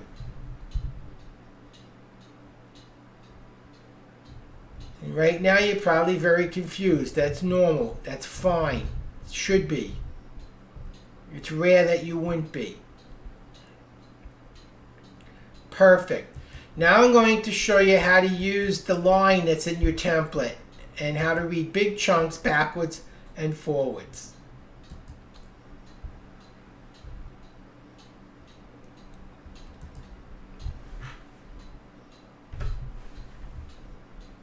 Let me reboot that one. For whatever reason it didn't turn right on. That's okay. Now notice there's a line going over and under each block or paragraph. And on the next page, the lines get very close together near the bottom. They're single lines. So they can be as big as whole paragraphs or as little as a single line. Put your hand on the line and run on the line to the bottom of the next page. Run all the way down to the bottom of the next page. I want you to do that, practicing in your workbook, tracing the pattern of the line, going back and forth and down, back and forth and down, and you see the hand motion gives a wavy appearance, and it allows your eye to scan the text very quickly back and forth and down, back and forth and down, without jumping all over. For many people, helps them to speed up a great deal. There are a significant number of people, however, who don't find this comfortable, and if you find that you're one of those people, then don't do it. Pick the skills that work for you. Excellent. He's such a good teacher. Okay. So let's go in your activity book, find the page, go on the line, and I want you to put your hand on the line. Pretend this line is a path through a jungle. And run down to the bottom of the next page as if you were being chased by a wild lion. Go ahead. Run all the way down to the next page. Run. Perfect. Now, right now, you're probably extremely confused. So, what I want to do next, let's see, right here. How was your comprehension? Terrible. You probably picked up one or two words, maybe none. I'm going to start fixing it now. In your activity book on page 18 is this template. I've bolded the words that have the schema. What we're going to do in a moment is we're going to go back and forth and down one line at a time. Looking only, don't do it yet, looking only for bolded words. You're looking for who, what, where, when, why, and how. You have a purpose. Who, what, where, when, why, and how. Back and forth and down, one line at a time. Now, if the words are not bolded, they're less important. They don't have schema. So move your hand more quickly through words that don't have any bolding to get to the next group that does. So we're speeding up through non-bolded words. We're going back and forth and down, looking for who, what, where, when, why, and how. Do that now, and I'll keep quiet so I don't disrupt you.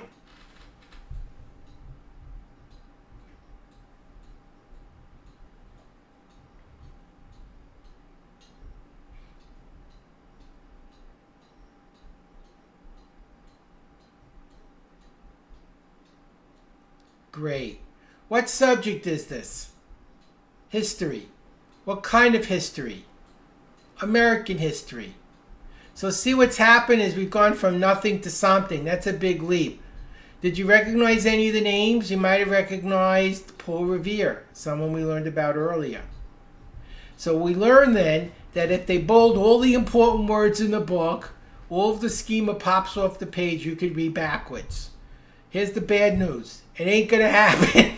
They're not going to bold every word the way I just did. But I'm going to show you some strategies as we continue that'll take care of that. It won't matter. So question, what was this about? Where did it take place? What was the event? Where did we read about it earlier? Okay. Now, let's review what we learned about an hour ago about Paul Revere. Normally, after an hour, what would you remember? Almost nothing. But I taught you the lesson using more of your senses, and you didn't know you were going to get drilled on it. I want you to see just how quickly the details come back with the right questions. Just watch. What did he smell and taste? He stood near Boston Bay and smelled and tasted the salt. He saw. What did he see in the church steeple? One light by sea. He mounted his horse. What did he feel? The saddle. He rode through the town, and what did he hear? The cobblestones. He rode through the woods, and what did he hear? The mud, the dirt, and the pine. And he alerted the Minutemen. Now, did you see how much information came back?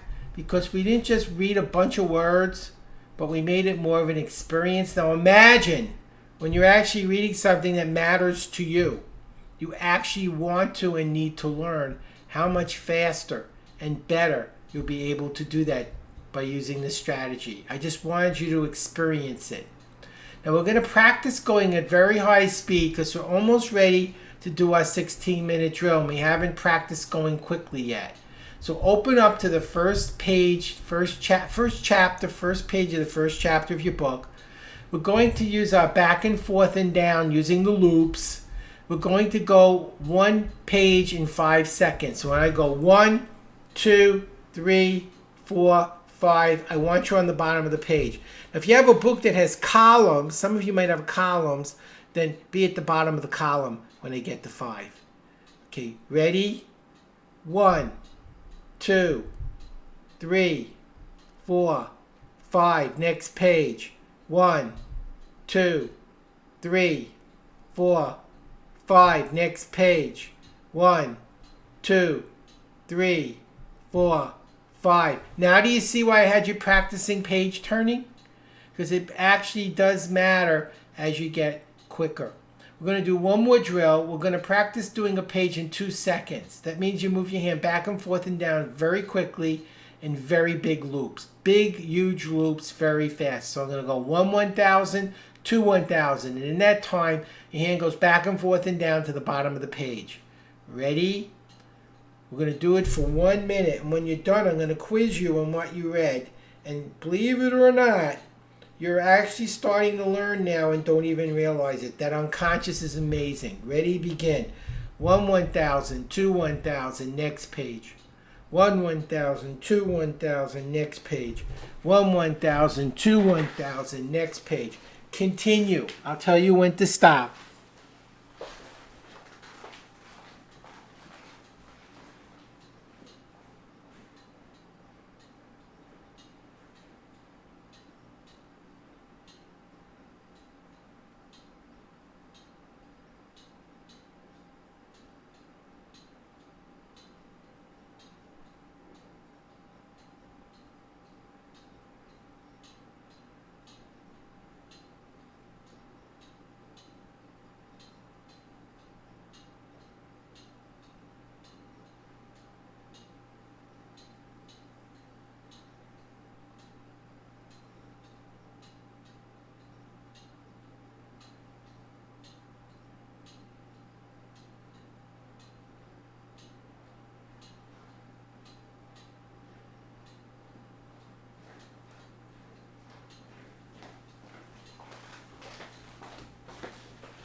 And stop.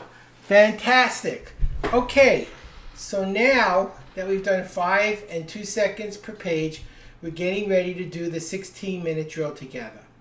Let's just quickly review the drill before we do it. You're going to read for 1 minute at your peak comprehension rate. That means don't go faster than you can comprehend or slower than you can comprehend. Go as fast as you can comprehend. In the second minute, you want to double your speed.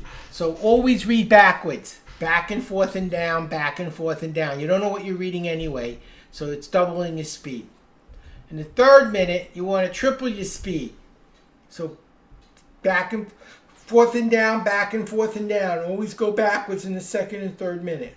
In the fourth minute, go back to reading at your comprehension rate. I'm going to tell you what to do, so it's not like you're going to have to memorize this. I will tell you. And I'm not going to remind you to stop reading backwards. Many of you will forget you don't know how and just keep going and be amazed that you can do it. And some of you will be aware you're not reading well because you're reading backwards. So stop reading backwards and read forwards as fast as you can. But I'm deliberately not reminding you so that those of you who can instinctively start reading backwards do. Perfect. Now remember, the first and fourth minute are for comprehension, no faster than you can understand. The second and the third minute will have no comprehension. You're going to go backwards. You're going to use your hands. Always use your hands. And here's an important point. Start each new minute where you finished the previous minute. So whatever page you're on, wherever you stop, that's where you start. Very simple. This is the longest drill of the day. This is the drill that's going to speed you up. So we're getting ready now. This is the first minute, reading at your peak comprehension rate, first page, first chapter of your book, using your hands. Ready, begin.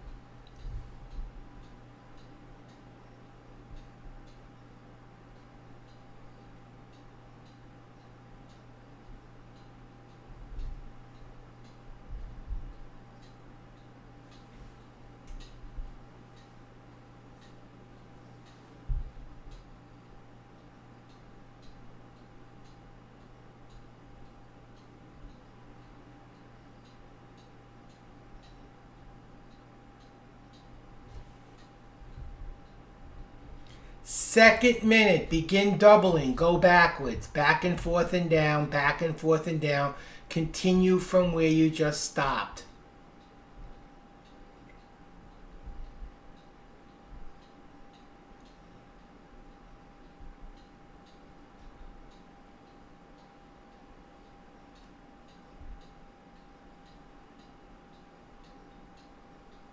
I will give you a break after these drills.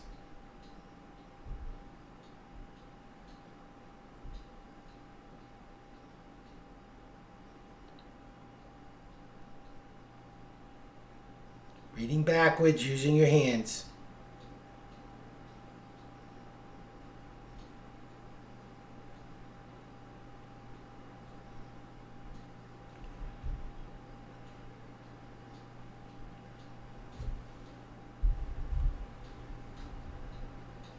Third minute, triple your speed. Back and forth and down, back and forth and down. Continue using your hands.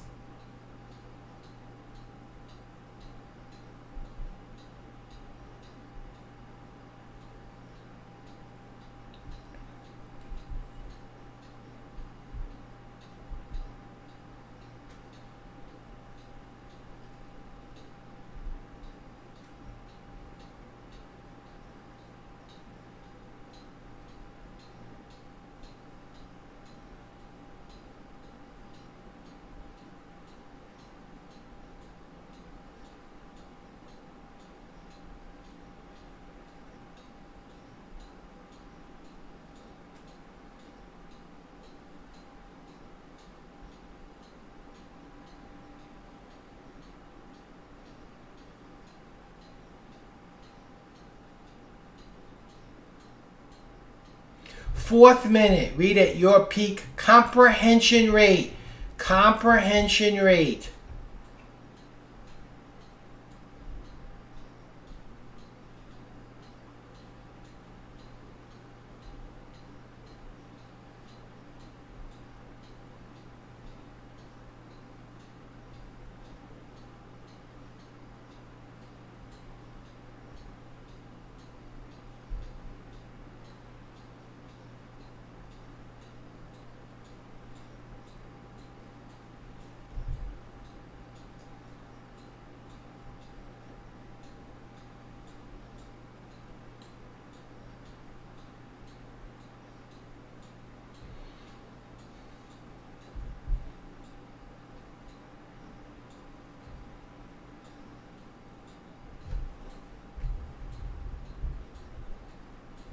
This is the second set. First minute. Read at your peak comprehension rate. Your rate.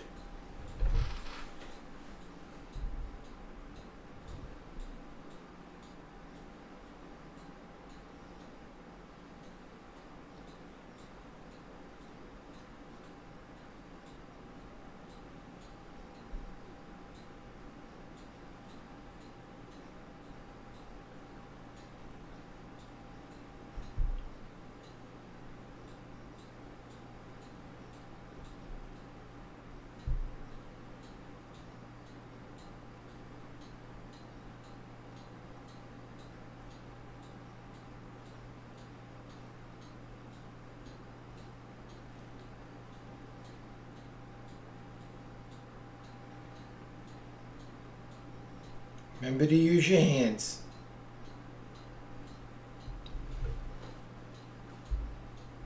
Second minute, doubling, back and forth and down, back and forth and down.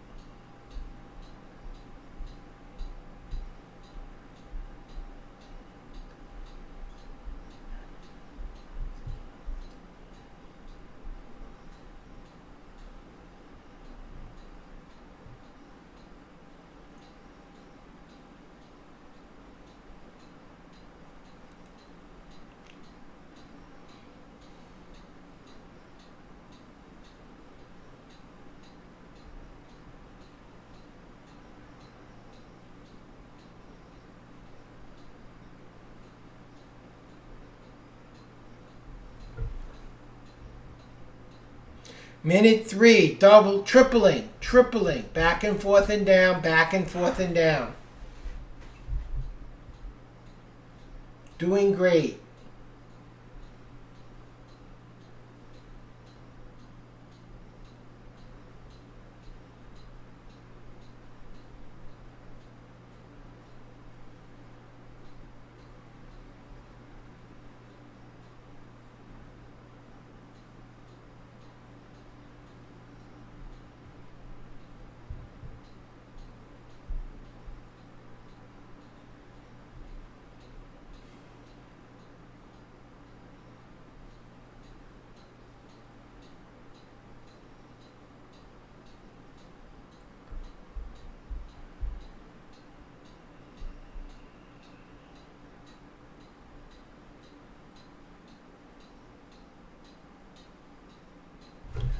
Fourth minute, reading at your peak comprehension rate. Your comprehension rate.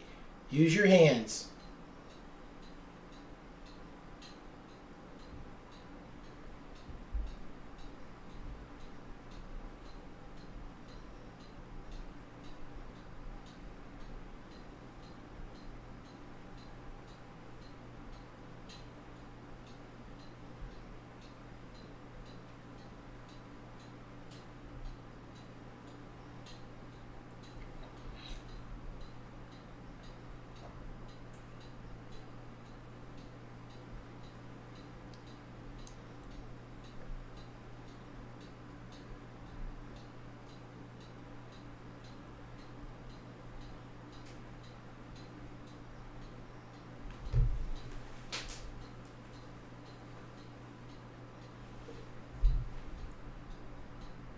Third set, first minute. Read at your peak comprehension rate using your hands.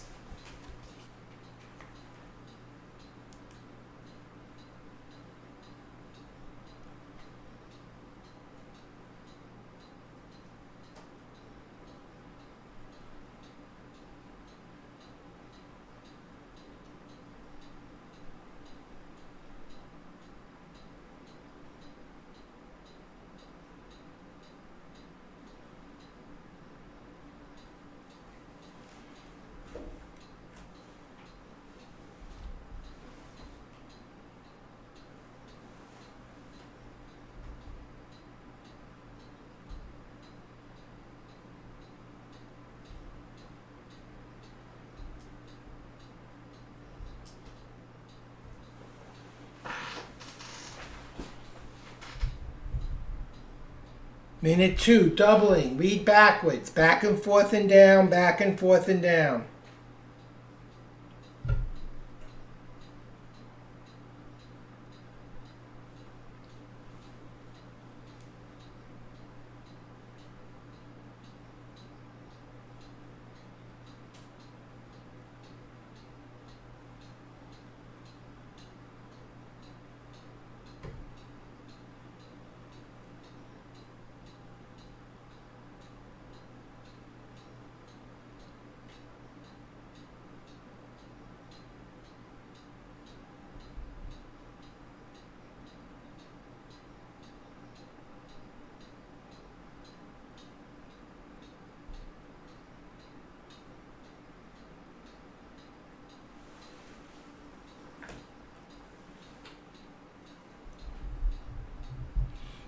Minute 3, tripling your speed. Back and forth and down, back and forth and down.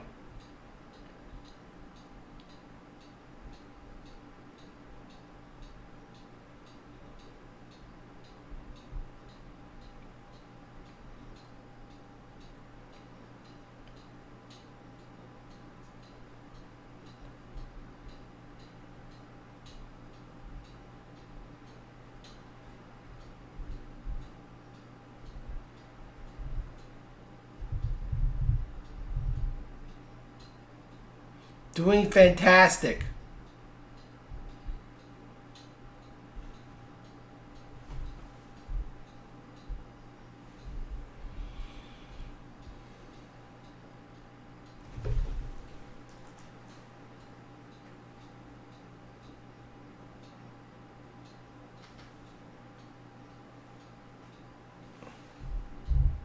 Fourth minute, read at your peak comprehension rate.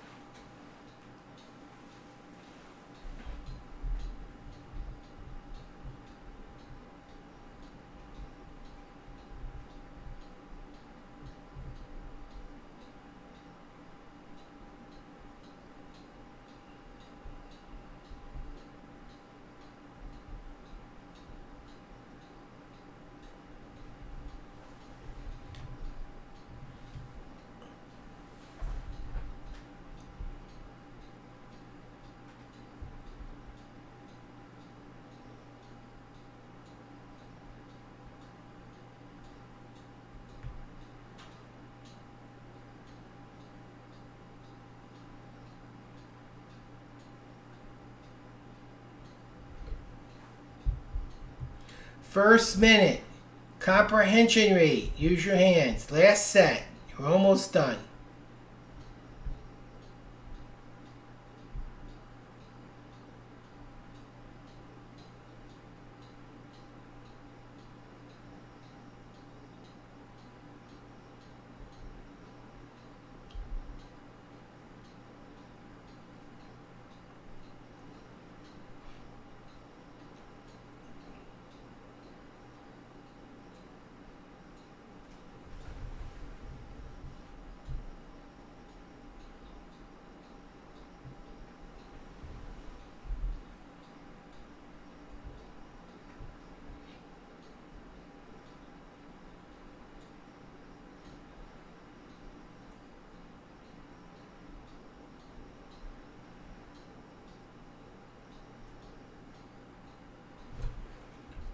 Second minute, doubling, back and forth and down, back and forth and down.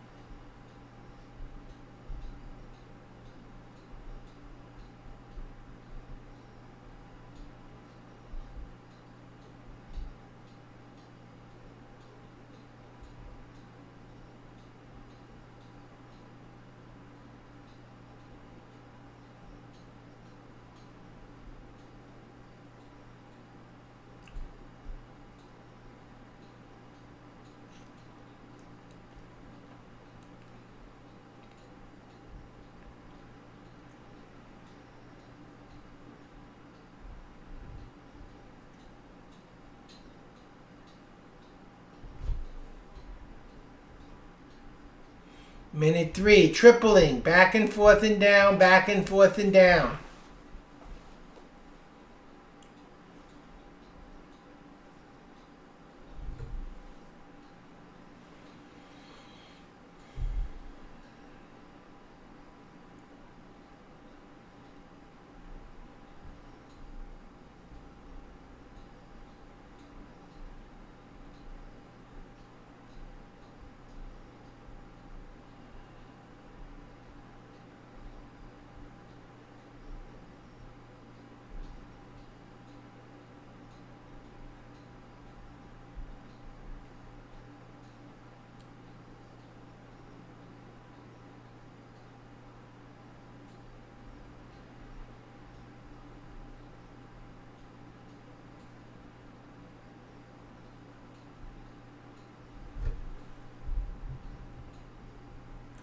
Last minute, your comprehension rate.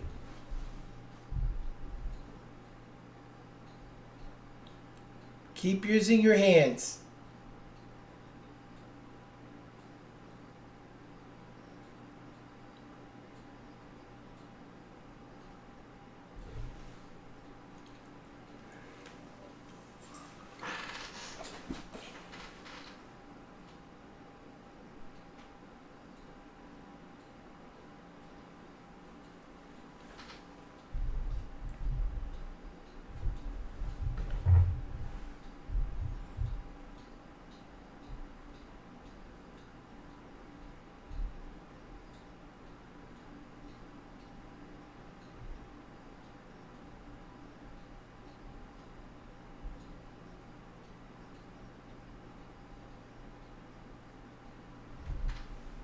And stop. Fantastic. That's the longest drill we do all day. At some point you had to read to learn how to read faster. Now we're going to just take a couple of minutes to bring schema back, and when we're done retesting, we're going to be able to take a quick break. Earlier we saw it's easy to read faster when the words are bolded, like the Paul Revere exercise we saw in the activity book. And we know the words won't be bolded. So what can we do? Purpose focuses the brain on what to search for. Schema can create our purpose, and our brain can bold important material for us psychologically, like the faces in the crowd. The important information will pop off the page. Now, schema is not distributed evenly in a book. The opening and closing chapters of a book introduce and summarize the content. They're usually very thick in schema. I read them a little slower to get a big map, big picture. The opening and closing paragraphs of a chapter introduce and summarize the chapter's purpose, so they also have lots of schema. What will help you speed up throughout is the topic sentence. It's usually the first sentence, not always, but usually. And what I'm looking for is, what is this about? And once I know what it's about, I look for the who, what, where, when, why, and how. That adds more information. What is this about? Who, what, where, when, why, and how. And there's two possibilities. You could be reading in a subject you know already, or something that you don't know. When you're reading in something you already know, the author doesn't know you. They have to provide everyone with all the information they might need. And since you already know a lot of what you're reading is things you already know. Triple speed through what you already know. And slow down and read at your peak comprehension rate when you come to something new that you need to learn. That'll speed you up through a lot of your day-to-day material. The other possibility is it's a new book. You don't know anything. But 60% of a book is explanation and 40% is information. Now, the writer will provide anecdotes, examples, and illustrations, and sometimes you do need them. Sometimes they are what make everything make sense. But when you already know them, triple your speed and don't waste time learning what you already understand. For example, the power of positive thinking is like the archetype of most self-help books. There's a paragraph on a problem, there's a paragraph on the solution, and there's a 30-page story of someone who has the problem and tries the solution. You don't need to read the 30 pages if you know what to do and when and how to do it. You only need to read it if you're confused and needed someone doing it. Another thing to think about is we often do just the opposite of what I recommended. You're in a chemistry book and you get a chapter that's actually interesting and familiar. Are you in a hurry to get to the next chapter that's hard and boring? We often spend more time reading what is familiar and comfortable than pushing ourselves into new material that's necessary and vital. And if you just eliminate those simple problems, you'll speed up tremendously in most of your reading. You remember, you need to read as an individual material that was written for an audience. So let's apply these principles. Go back to the initial page in your activity book where you tested yourself. This time, use your hand. Triple your speed through familiar information. Triple your speed through examples and illustrations you don't require because you understand it. How fast can you read new, relevant information, combining your hand motions with your psychological appreciation of what you're looking at? Go to the top of the page, triple through what you know and don't need, reading at your peak speed, using your hands. Ready, begin.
And stop.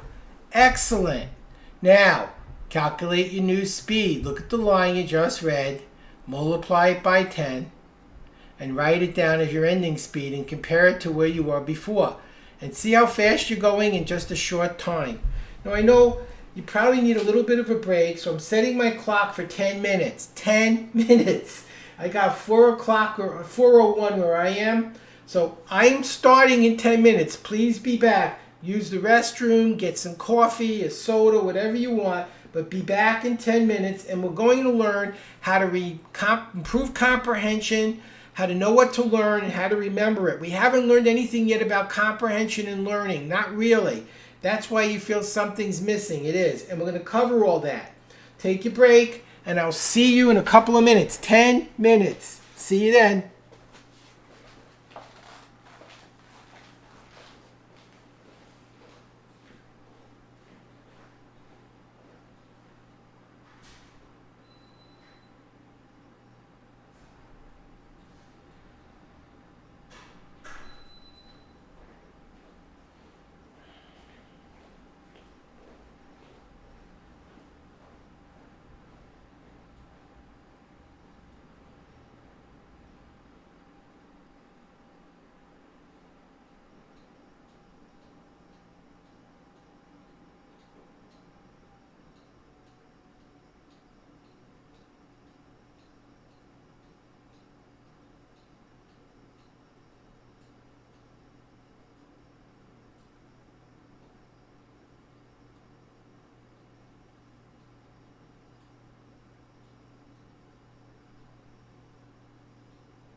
Got about 3 more minutes and we're going to start.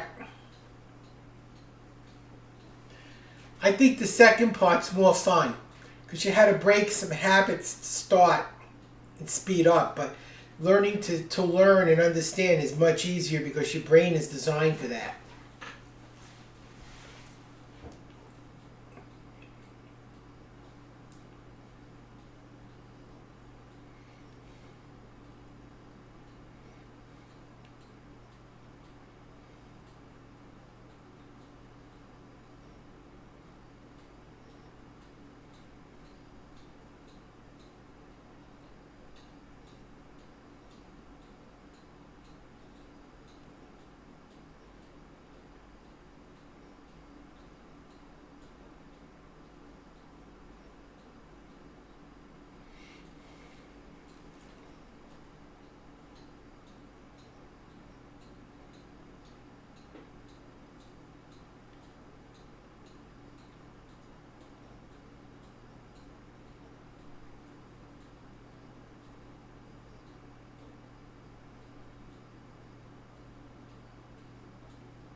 Got about 1:30. So if you were in the movies or a show, you'd hear a bell ringing right now. Ding, ding, hurry back.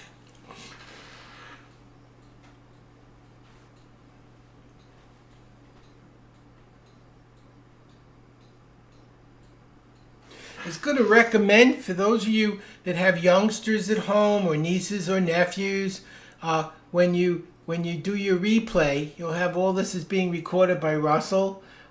Show it to them. This really helped them as well. Help them in their schoolwork. It's really important we give these kids a learning advantage. So many of them are struggling today, and something like this can make such a difference. I know it'll help you in your business, but it'll also help your youngsters in your lives as well. So think about them when you're doing your reviewing. I find 11 years old and up is the opportune age. We have had younger take it, but they were very motivated and had 6th grade reading skills when they were in 3rd grade. So if they're very mature and very motivated, it's possible for them to start much younger, but those are exceptions, not the rule. The rule is usually 11 and up. Almost there. It's like the bell for New Year's Eve. We got 4, 3, 2, 1. Bung. Okay. Time's up. It's time to get back to work. Let's have some fun. You compared your old and new speed. You should be about 100% faster. Comprehension should be okay. And retention is terrible. And that's why we're going to fix all that now. We're going to fix it in this part of the program. There's actually 4 levels of learning. Unconscious incompetence is when you don't know. That ignorance is bliss stage. Conscious incompetence is when you know you don't know and you know you have to fix it. I know I need to learn to read faster. I need to learn to drive. Conscious competence is when you know, but you have to think to do. So when you first start driving, where's the brake? Where's the gas? Where's the directionals? And then you get to that magical experience where it's unconscious competence. It's flow. You don't even know you're driving. You're just driving. I want that to happen with reading. So here's what I recommend doing. For the next month, take a book that's familiar to you with no confusing words or ideas. Children's fiction can work. If you were trying to learn to read backwards, you're not really sure if it's working or not, try books like Snow White, Cinderella. They have big pictures, very few words. See if you can read backwards and forwards in those. Then you'll know that when it's very familiar, you can do it, which is fine. That means when you're reviewing a subject, you could read backwards. That'll help with reviewing. Children's nonfiction, like The Earth's Round and revolves around the sun. Nothing that's going to confuse you. Nonfiction book you read already that's not confusing, or a new book on very familiar material. So even though the book's new, the ideas aren't. There's also all those books sitting on a shelf that you said, I'm going to read this again someday. This is the perfect someday. You'll be more motivated to do a 16-minute drill every day if you're practicing in something you want to read anyway. So let's do that. Pick a book you want to read that you've read already. Practice the 16-minute drill once a day, and you'll be golden. Now, to really fly, I want to commend those of you who got the advanced program. Those 12 lessons, don't start the lessons till after the first month. Then do one lesson a month. And what it'll do is take you to the next level. I've got more hand motions, more speed up drills, lots of practice, applications in different subjects. I don't have enough time in 4 hours to cover everything, so I put it in the advanced lessons. So if you decided to get them, you made a great decision. If you haven't, let Russell know. I'm sure he could still help you. Okay, let's continue. The 4 reading stages are skim, read, review, question. Sometimes it's called SR2Q. So what we're going to do now is skim. What you want to do when you're actually learning is keep a pencil or a pen handy, and as you're going back and forth and down, put a line in the margin where you're confused, where you didn't understand what you read, and put a star in the margin where there's something you want to remember. So what I'm doing is, when I'm reading, I'm looking for what I don't know and need to learn, and what I need to remember. And the reason I use a line is, after I learn it, if I didn't understand it, I might decide I need to remember it, and I can turn a line into a star by drawing an X through it. So what I'm really looking for is what's new that I don't know and need to learn. Now that I understand it, I can switch from a reading skill to a learning skill to a memory skill. Okay, very important. So we skim at 2 to 5 seconds a page. You should finish a whole book in no more than 5 to 10 minutes. Then you read at your peak comprehension rate, marking off what you don't understand and need to learn. You review what you didn't understand and need to understand by using study skills, which I'll teach you today, and use memory skills to remember what you now understood to be important. And you're constantly asking questions. And we're going to cover all that in much more detail as we continue. As I teach you how to skim, this is also good for reviewing. I like to use a book structure. I was reading Lady Boss. I was on television. Actually, it was Dennis Leary. I was on his show when I was breaking into Comedy Central. And they gave me this 700-page book to read in 5 minutes. And while I was reading, before I read the book, the cameraman said, "Let me watch you rubbing the book so I can get a good picture of your hand on the jacket when you're actually reading." And on the front and rear jackets of the book, it listed the names of the characters. So what I did, and some of the characters' names were Mike, Mo, Murray, and Mel. Those are really names. Mike, Mo, Murray, and Mel. Mo and Mel doesn't look that different at 80 pages a minute. It's 3 letters starting with the letter M. They really look similar. But I made a picture. One guy looked like a gangster, and one guy looked more like Brad Pitt. So now, instead of hearing the name, I saw the picture, and I was able to go quicker. Just using the front and rear jackets, I was able to make these visual icons. One was a gangster, and one looked more like a pretty boy. Now here's where the cultural clues are I alluded to earlier. You always want to read the foreword and introduction. Most people don't read that because it's like bad enough you had to read the rest of the material. Why would you read something they didn't assign? Because the foreword and introduction are where the writer writes about the writer and not the book. And that could be very important information that you need to know. The writer and not the book. For example, I was reading, let's say I give you a book and we call it Israel. Israel by Yasser Arafat, Israel by Moshe Dayan. Would you expect the same book? Of course not. Culturally, they'd have a very different perspective. So what if it was Israel by Mo and Israel by Mel? Now what do you know? Pretty much nothing, which is often the case. You don't know who the writer is. But in the foreword, the writer tells you that they're the president of the B'nai B'rith, or they're the president of the Skinhead. Suddenly, you see that this book has a purpose that may not have been obvious from the title. And that's what I'm looking for. One other time, I was reading in, I think it was a political science book, Karl Marx's book on communism. And in the introduction, it talked about his health problems, which I didn't know he had. He had boils, and he had them where you sit, and it hurt a lot. And there were no cures for boils back then. So he wrote the Communist Manifesto standing, sometimes 8 to 16 hours a day. And if you're familiar with his writing, did he seem happy? Probably not. Would you be happy if you had boils and you couldn't sit? I think that's very significant. When you have a painful, debilitating illness and you write a philosophy that's kind of bitter and angry, are the two variables independent? Probably not. So I'm trying to learn as much as I can about this person I'm going to learn from. Who are they? Where did they grow up? What do they think? What do they believe?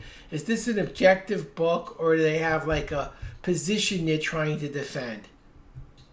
It doesn't mean I don't read the book. It just means I realize it's not an objective book. Now we want to skim the contents page. At triple speed or greater, you can't learn things you don't already know, but you can learn patterns. So in your book on page 22, there's this pattern. If we go back and forth and down really fast, what subject does this look like? History. What kind of history? American history. If you were doing a report on the space shuttle, does this book look like it would be very helpful? Probably not from what you're seeing. How often have you been in a book for several weeks and realized you're in the wrong book? What if you could just skim a contents page in a few seconds and evaluate if the book actually does what you need, so you don't waste 2 or 3 weeks and find out you're in the wrong book? Another thing I'm doing is I'm looking at the topic and asking myself, have I ever learned history before? Probably. Was it easy or hard? Was it boring or interesting? Based on prior experiences with books like this, how much time will I need to learn this book? So I can set up a schedule for learning ahead of time before I run into trouble. Now, the next page in your activity book is this exercise. Let me see. Fish, physiology, mating, and eating. Chapter 12, amphibians, physiology, mating, and eating. Chapter 13, reptiles, physiology, mating, and eating. Chapter 14, birds, physiology, mating, and what comes next? Eating. What are you learning? The pattern the writer used to organize the flow of their ideas. And you say, why would I want to do that?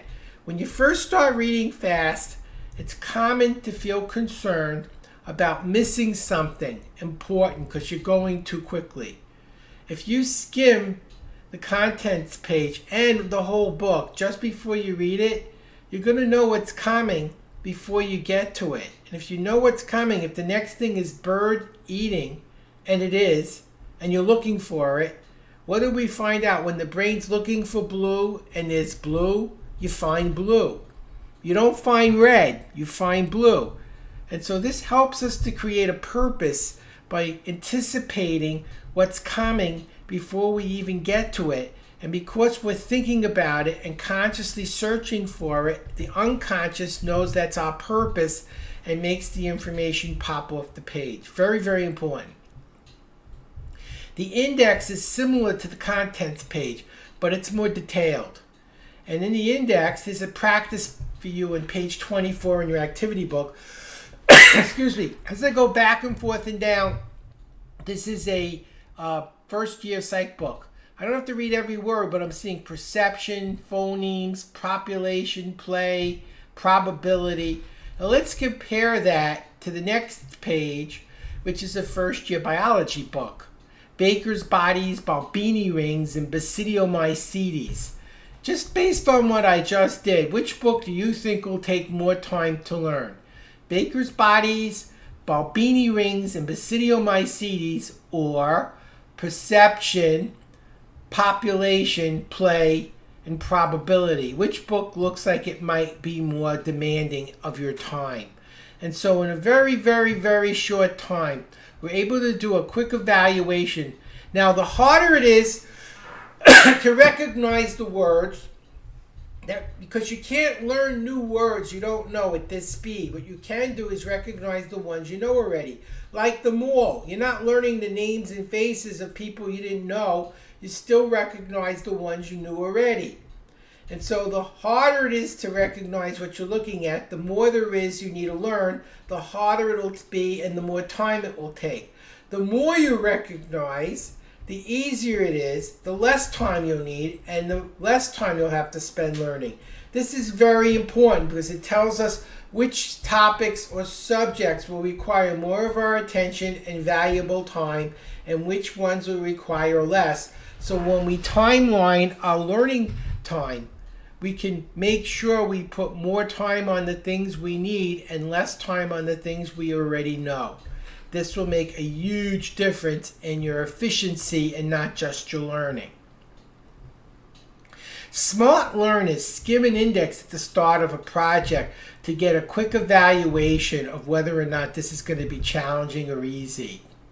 Another good strategy, if you're in school, for example, and you know what books will be used next year, it's a good idea to get them ahead of time. I was teaching swimming one summer, and I knew that in the fall I was taking calculus, genetics, and organic chemistry. My easy class, you always take one that's a little easy, was French literature. It was taught in French, you wrote in French, there was no English in the class. That was the easy class. So I knew that was going to be a challenging year. So I bought the organic book, the calculus book, and the genetics book in May when I went home for the summer. And all summer I read those books over and over and over and over again. So when the term started, I already had a lot of the vocabulary and concepts. I didn't have all of it because it was hard, but a lot of it, which made it much easier for me to learn when I was in the class. So you can get a head start. It makes a difference. If you're at work, get a jump on your project. Don't tell them you read 10 times faster. They'll give you 10 times more work and won't pay you for it. Just be the go-to person, the one with the answers, the one that knows what's going on. That's a person who's got much more job security. And certainly if it's for your own business, having better information and better answers will mean fewer mistakes, better solutions, more time to do the things you love. You want to read on all three levels, literal, implied, and inferential. You want to ask questions. I was teaching a biology class, and I asked my class, we were learning about the 5 causes of disease, and I asked the class, what are one of the 5 causes of disease? And one of my students, it was on the board, he said, bacteria. I said, good answer. What are bacteria? And he looked at me and said, one of the 5 causes of disease. And unfortunately, that's how a lot of people are learning. They know the right answer, and it is right, but they don't know the meaning and significance or how to use it. Can you relate to that? You had the answer, but you really didn't know what the answer meant or how to use it. Are all bacteria bad? No, some are good. How do bad ones harm or infect you? What are good ones, like the ones in yogurt? You know that in your body right now, for every human cell you have, there are 10 bacterial cells? That's correct. Only 10% of your body is made out of human cells. 90% of your body is comprised of bacteria. And now they know that the genetics of those bacteria are critical. They help you stay alive. They even affect your temperament and state of mind. I don't want to go off too much on a tantrum, but that's pretty interesting, don't you think? How do good ones help you? How do you prevent an infection? How do you cure infection? Now ask yourself, if you were thinking like this while studying a chapter on bacteria, don't you think you'd learn a lot more with these interests in what are they, how are they bad, how are they good, how do you prevent infection, how do you cure infection, versus someone who's, why do I have to learn about bacteria? It's stupid. It's boring. I don't want to learn this. Which person's going to learn it quicker, better, and have more time to do other things? The person with the right questions. You want to look for patterns. How is what I'm learning similar to something I know or different? I want to tell you an interesting story about this because this actually helped win World War II. At the start of World War II, all of the able-bodied men were inducted into the military. The only people left to build the planes, the guns, and the tanks were mostly women. And up until that point in American history, women were not hired by factories to build tanks and planes and heavy equipment. They were considered incompetent for doing that. I'm not saying they are incompetent, but they were believed to be. And many of the women who got these jobs believed it too. And they got hurt. If you don't believe you're competent and you don't believe you know what you're doing and you're working with dangerous equipment like welding equipment, you're going to get hurt. And so they gave this job to a psychologist who had to figure out how to fix the problem. And he didn't know what to do. No one had ever been given a task like this before. He was sitting in the cafeteria of one of the factories. His name was Malcolm Knowles, by the way, Malcolm Knowles. And he was really depressed because this could mean losing the war. And he heard a woman talking to her girlfriend at the next table, and her friend said, "I don't know how to use a laminator." And he kind of cringed. And her friend said, "It's simple. It's like an ironing board, but instead of putting starch on a shirt, you're ironing plastic on a piece of wood." And suddenly the light went off. We learn new things by relating them to what we already know. And so a mixing bowl was used for a drill. A kiln was an oven. And so he related all of the household appliances that were familiar to the women to the tools they used in the workplace. And what happened? The accidents disappeared. The tools worked better. The women were happier and more confident, and we won the war. So when we're learning, we want to learn from Malcolm Knowles. How is what I'm learning now similar to something I know and understand, or different? So our brain learns from similar and different. Very important. Patterns provide context. Context creates comprehension. Very, very important. This is inside your book on page 26. I can't read this chart in 1 second and go zinc 65.37. I'm not Rain Man. I can't do toothpicks either. But at super fast speed, what I can tell you is that this is a page that has the elements, the symbols, the numbers, and weights of the different chemicals in the elemental chart, the periodical table. That I could do very, very quickly. So now it's a question of, do I need to know all this information, or do I need to know how to use the information? There's a big difference. If I'm going to be a chemist, this is my alphabet. I need to know this information. I'm going to use it every day for the rest of my life. If I'm going to be studying a completely unrelated subject, I just need to understand how this information is valuable and where to find it when I need it to look it up. So I'm going to teach you today, before we're done, how to learn all of this information, even when it's this technical, very, very quickly. But that'll come more when we get to studying and memory. So something to look forward to. How do you learn hard material? Things that are confusing. I picked glycolysis, which is biochemistry, because most people would find that confusing. The first step in learning something confusing, lots of big words, things you don't know, unfamiliar, which can create a very negative emotional state. Get the big picture. If I actually understood glycolysis, what would I know? I'd know how cells burn sugar. Since sugar is the most important fuel in the cell, that sounds pretty important if you're going to be a biologist.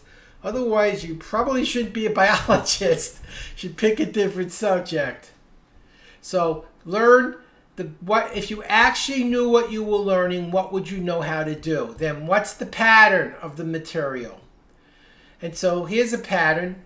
Size, big, bigger, biggest. Cell, tissue, organ. Planet, solar system, galaxy. Size.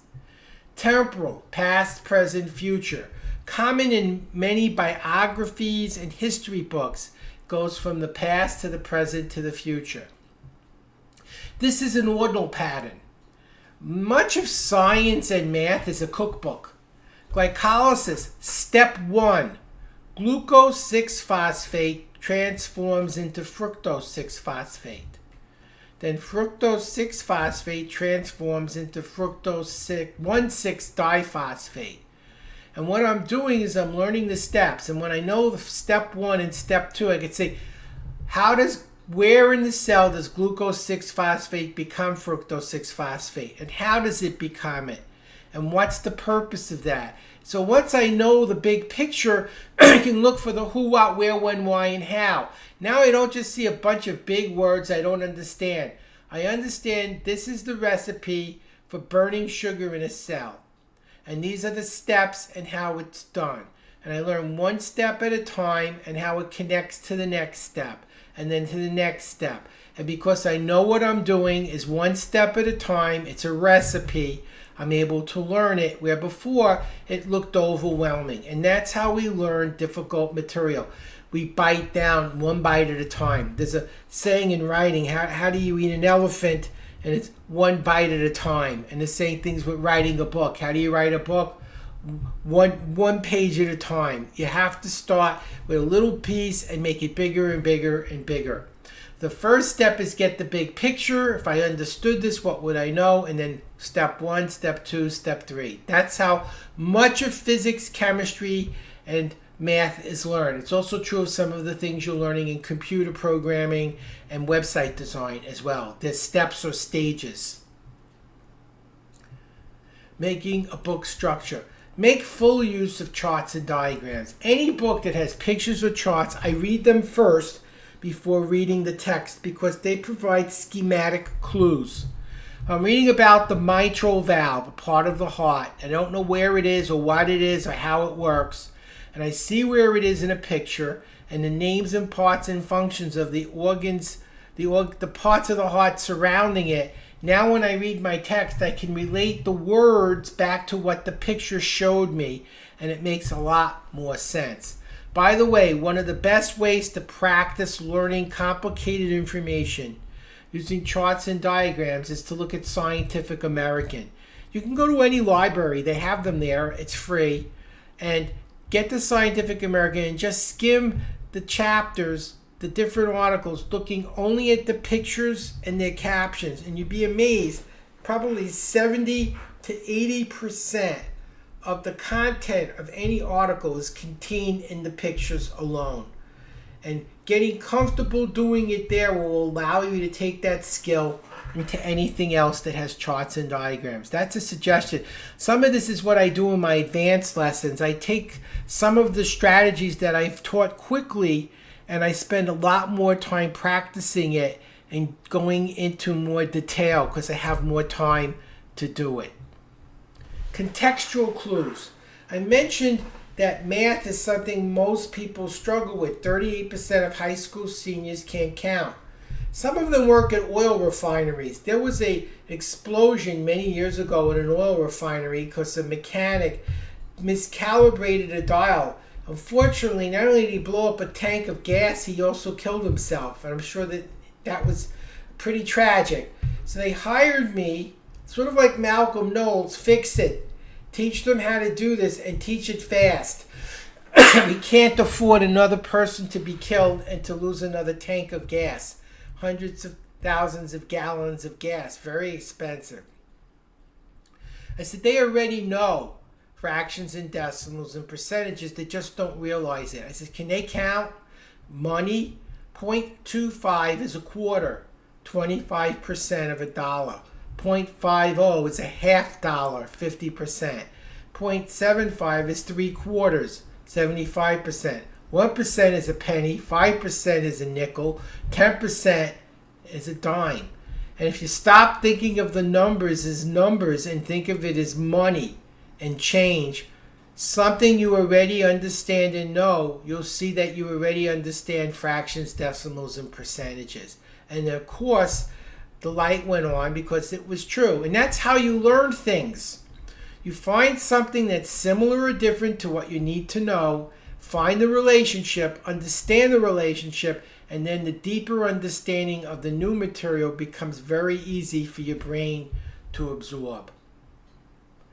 Now, if you're confused, there's a few things you can do. Get more than one book. When I studied genetics and calculus, I had 10 books. Where one book said this is easy, the other book explained it clearly. I didn't rely on one book because sometimes the examples didn't work for me, but the examples in the other book worked better.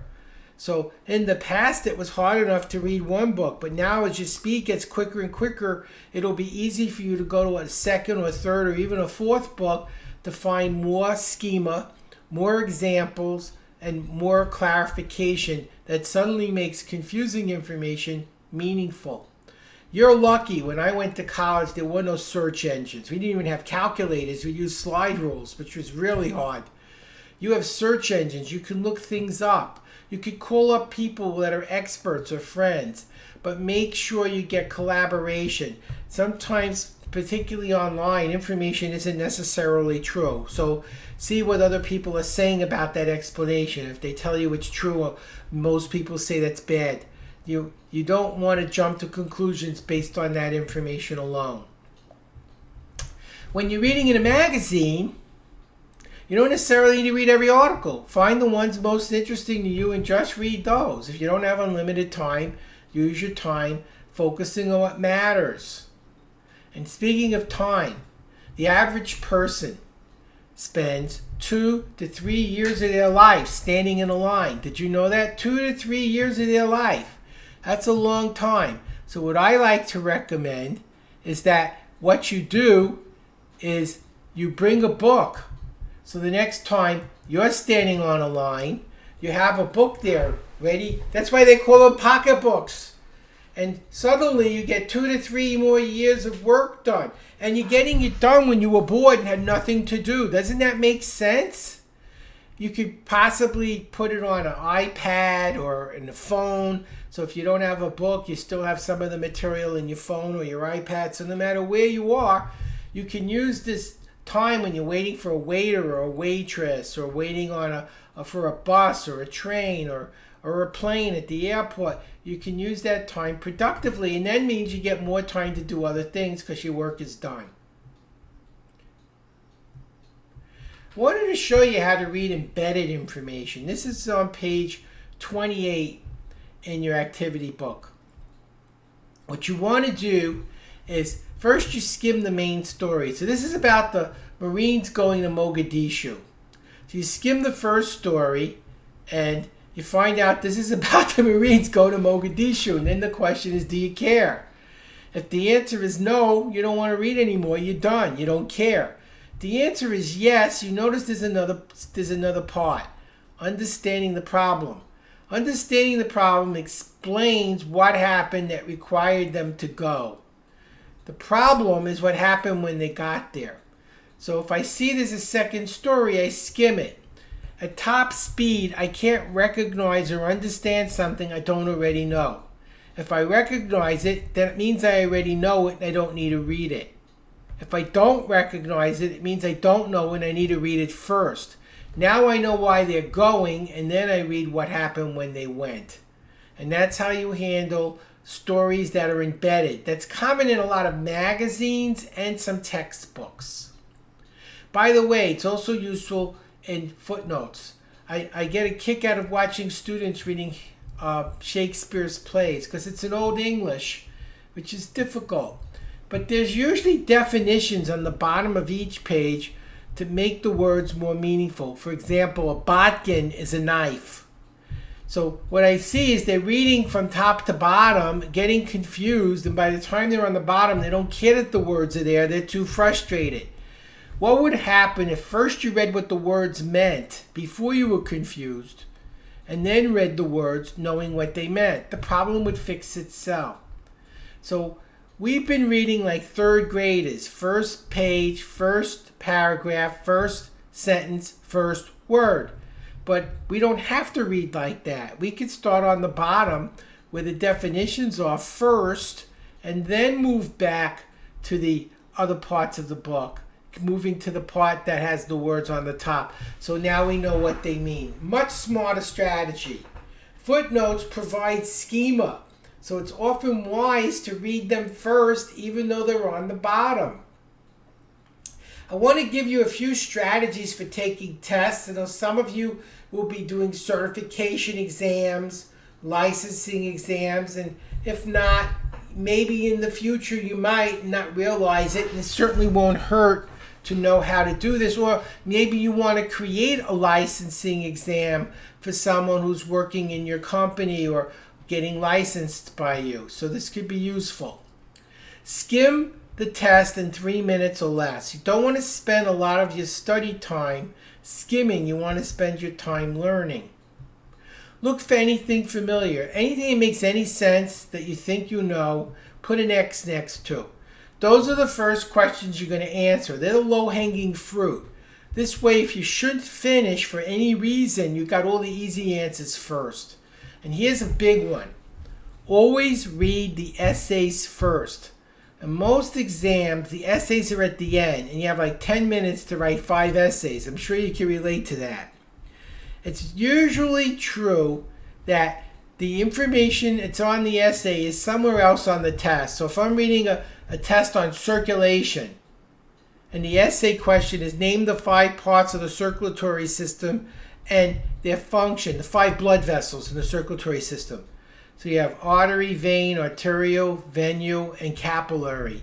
And you see in a multiple choice question, which of the following blood vessels pumps oxygenated blood from the heart? Artery, vein, venule, arterial, capillary. You suddenly realize that you've been given the information that's in the essay. See, in the past, you might have realized that you saw something earlier that you could use, but you don't remember where you saw it, and you don't have enough time to go look for it. But if you look at the questions before you start the test, 2 things will happen. One, you'll consciously know to look for the answers that are related. And second, and this is very important, your brain will start working on the answers on the unconscious level, even though you're doing the rest of the test, because the unconscious can multitask. So a double win. When you're learning unfamiliar material outside of school, I like to find books that have summaries, questions, and vocabulary separated. They don't all do this, but when I can, I like to find it. Summaries are at the end of a chapter and tell you what you should have learned. That means you should read them first. Here are the 10 things you should have just learned. I don't want to get to the end of 40 pages, find out here are the 10 things I should have just learned and that I ignored them. I want to know before I start reading, here are the 10 things I need to look for when I'm reading and prioritize so I don't miss them. Because my theory is, if you're writing a book on something I know nothing about, I hope you know more than I do. And if you're telling me these are the 10 most important things I should be learning, then that's probably the 10 most important things I should be learning. I like questions. Questions tell me which specifics I should focus upon. You ever read a book that said, I'm not sure what's important, and there's questions? What's important is knowing the answers to the questions. Since they decided those are the things you should know when you're done, they're the things you should be looking for. So I read the questions first so I know what I'm looking for, and I know when I found something that's important. And lastly, I always want to learn the new words or vocabulary. And I love books that have either the words bolded or italic, or at the end of the chapter, or even in a glossary at the end, because it makes it easier for me to find those important words. Now, when you can, try to pick books that have these features. Obviously, you can't always do that. But when you can do it, it's a good idea to select. If you had to choose between book A and book B, and one book had summaries, questions, and the vocabulary, and the other didn't, I would pick that book instead of the other book. Now, when you're studying, pay attention to headings, headers, features that mark off important text. This is a bread trail the writer is leaving. They're showing you this is more important than this. They're making it look different. Things that look different, the writer thinks are more important. Questions are important. Vocabulary is important. People, numbers. Those are the things you want to look for. Look for special features like fonts that are different, colors, bolding, italic, pictures, charts, diagrams, tables, sidebars, summaries, word lists, diagrams. Any of these things are put there to make information more significant and easy for you to spot. So take advantage of that when it's given to you. Now, when you're taking notes, pay very close attention to the headings and headers. What you're looking for, what are the 5 most important ideas in each section? The 5 most important ideas. Next, you want to look at the questions. Write down every question and every answer. What are the words? What words do they want me to learn? Usually the words that are important are bolded or italic or in strange fonts or colors or in a table. 80 to 85% of learning a new subject is learning the words. The people. Who's in my book and what did they do? What are the names of the people? And any number, any date, any formula or statistic, write it down. I'm going to show you a system later for remembering all this information super fast. But if you just look for these 5 things, the 5 main ideas in each section, the questions and answers, the words and their meanings, the people and their accomplishments, and any number, date, statistic, or formula, and you learn that information, you will master any subject. I owned a school. We took a group of 11 to 15-year-olds. We gave them a 30-chapter book in lifelong developmental psychology. Remember, the oldest student was 15. In 1 week, they finished the 30 chapters. They then took the CLEP, C-L-E-P, and 15 out of 18 students passed the CLEP for advanced placement credit in lifelong developmental psychology, a sophomore course in college, and they were 11 to 15 years old. That tells you how powerful what I'm sharing with you actually is. This really, really matters. I'm going to show you a little trick for learning any subject in 1/5 the time. If you set up a study group, in each group, the first person in the group in chapter 1 does the headings and headers and finds the 5 big ideas. The second person in your 5-person group finds the questions and answers. The third person looks for words, the 4th person for names, and the 5th person for numbers, dates, formula, and statistics. In the second chapter, you rotate. The first person looks for questions, the second for vocabulary, the third for people, the 4th for numbers, and the last person does the headings, headers, and important ideas. And you keep rotating. So you can do 5 chapters at once, and each person does 1 section or sliver of the 5 chapters. That's how the kids did 30 chapters in 1 week. They broke up into groups of 5. Each group did 5 chapters, wrote down all of the main ideas, questions, answers, vocabulary, meaning, people, accomplishments, numbers, and significance, and then they read it off a table. And by doing this for 1 week, by using the table with all the critical information, they learned in a fraction of the time. You can use this in your companies to disseminate important information quickly, working in teams, especially if there's like a new law or rule or regulation and it's complicated and everyone needs to know it but don't have time to learn it. This can cut the learning curve dramatically. If you're thinking of going back for an advanced degree or getting licensed in some area like a Microsoft technician or something like that, this is a wonderful, wonderful way to learn the information super fast. Now, mind mapping is on page 29. I use a program called Mind Manager, which I like. You can Google it, Mind Manager. There's lots of free mind mapping software you can Google as well, but most people who've done this will tell you Mind Manager is the Maserati of mind mapping tools. So your main concept is in the middle, and then it branches off into the main categories, and then the main examples, and then the top. Then you can go to the details and subtopics and sub-subtopics. It makes it easy to map out what you're doing, whether you're writing your ideas down for a book or you're taking notes in a workshop or a lecture. It's a powerful tool for organizing information very quickly. I mentioned working in a group. So when you're working in a group, one person does the words, one does the people, one does the numbers, one does the questions, and one does the main ideas, and you rotate. Now, if you don't have 5 people, you just rotate quicker. So if you have 3 people, person 1 does vocabulary, person 2 people, person 3 numbers, person 1 questions, person 2 main ideas and just keep rotating. It works the same way. It's just easier with 5 people.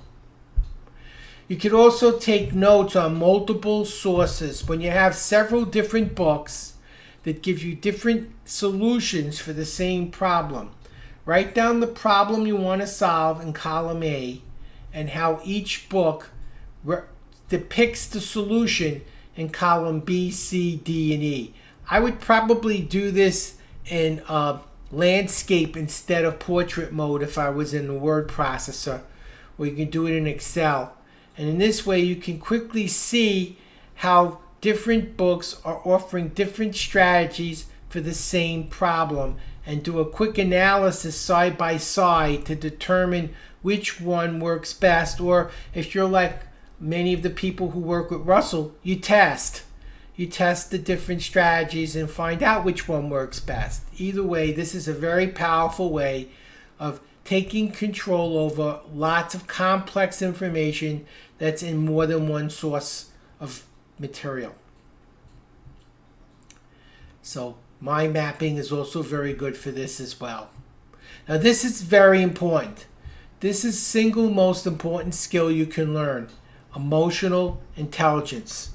Now for this skill, I'd like you to stand up. Very important. Now we know the left side of the brain controls which part of our body? The right. And the right side of our brain controls which part of our body? The left. So touch your left hand while you're standing. Please stand on your right shoulder and then your right hand on your left, alternating, sort of like the Macarena without music.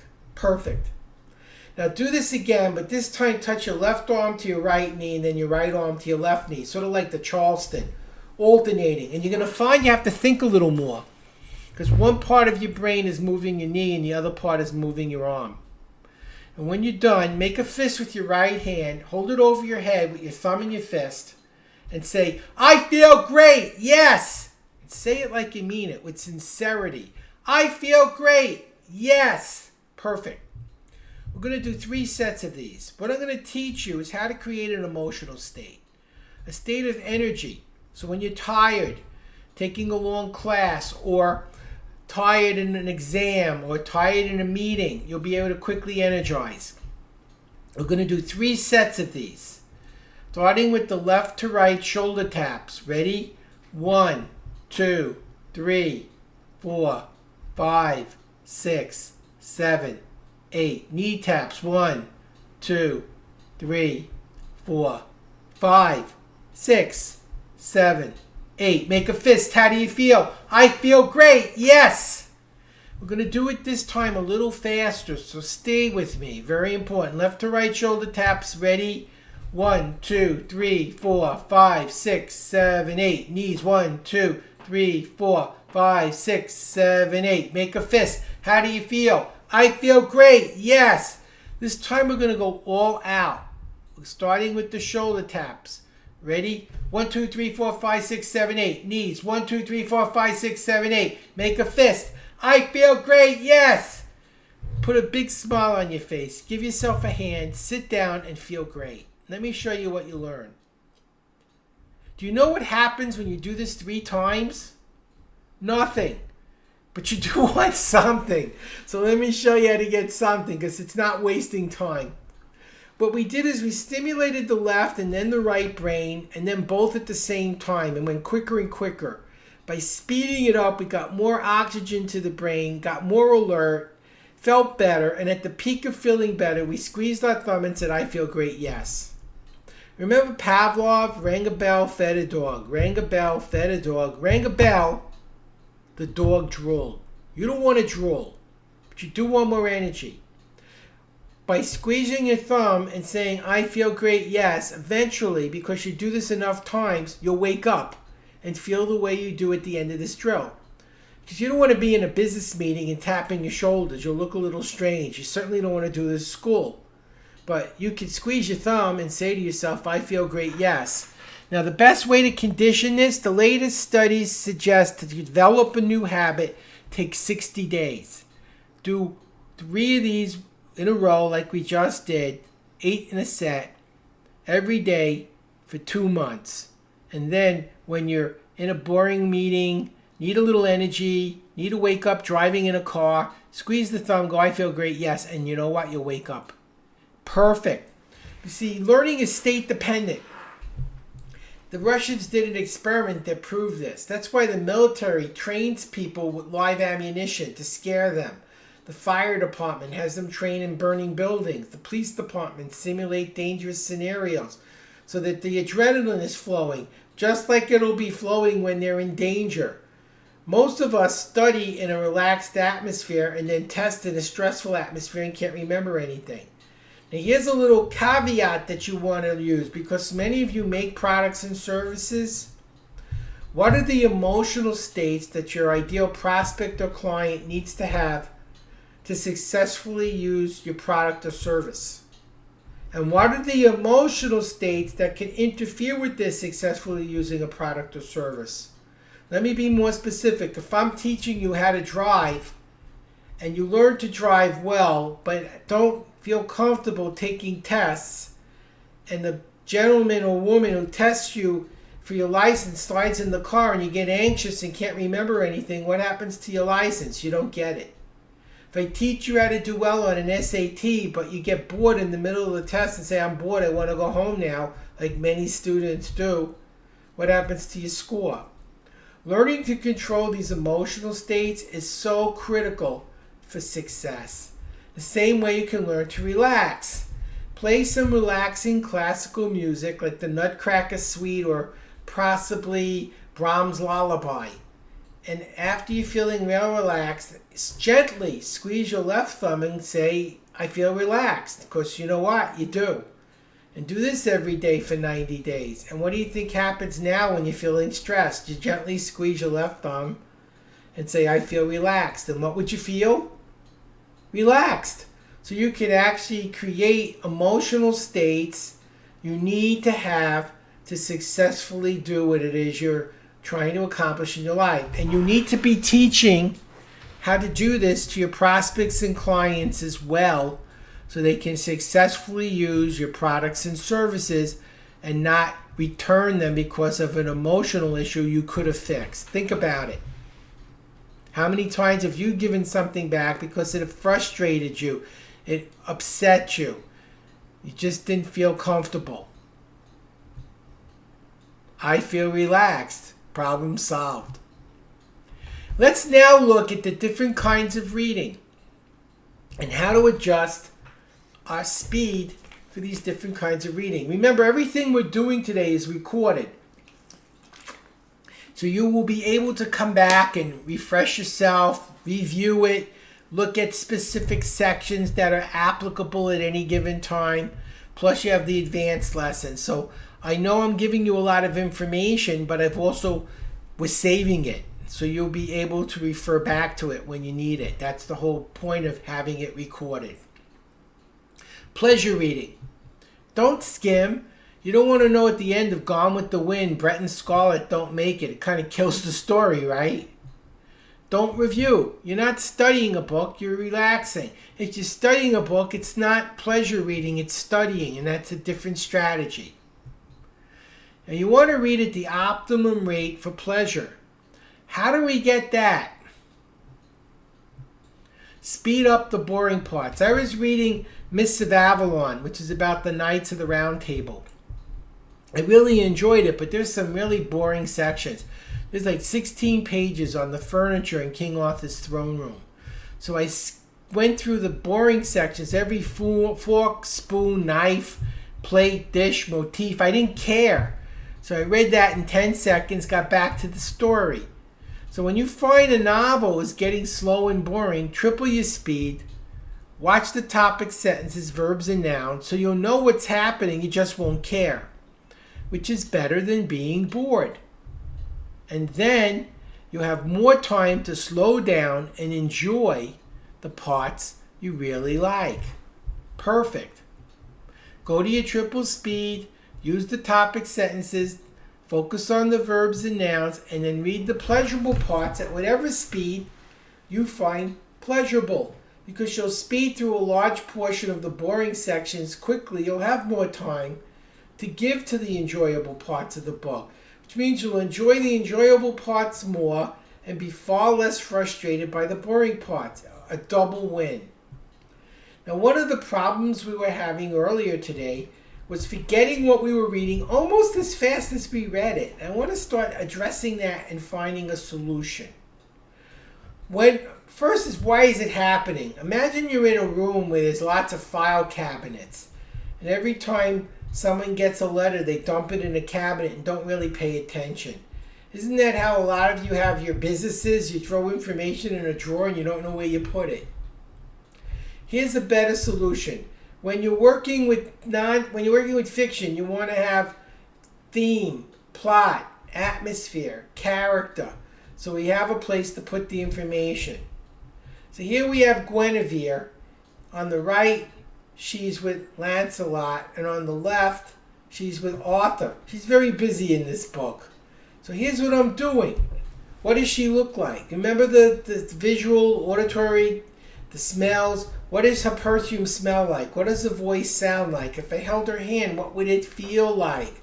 The more I can make this real and vivid, then based on what she looks like, sounds like, feels like, smells like, I can picture what she's doing with Lancelot, and I can picture what she's doing with Arthur. And then when I want to remember what she's done, I think of what she looks like. That's where I stored the data. And I could recall the images and other information I stored there because I gave myself a visual location based upon her appearance. This could also be used in nonfiction, but instead of character, plot, setting, and theme, it's who, what, where, when, why, and how. So let's look at President Kennedy. When we're thinking of the Cuban Missile Crisis, who was he, what did he do, where, when, why, and how? When you're thinking of his assassination in Dallas, who was he, what, where, when, why, and how? Suddenly, the same information, who, what, where, when, why, and how, switches when we switch our context. This is very helpful when you're reading a magazine or want the big picture and not trying to learn all the details and facts. And sometimes that's all we really need to know. With how-to books, we should skim. If we see how everything ties together, we might be more willing to learn something that seems a little challenging because we know how it will pay off with benefits later. You spend the majority of your time reading and just review the points that are relevant to your learning needs. With studying, you skim. Remember, skimming's very fast. No more than 10 minutes in a book. Maybe a medical book, 15 minutes.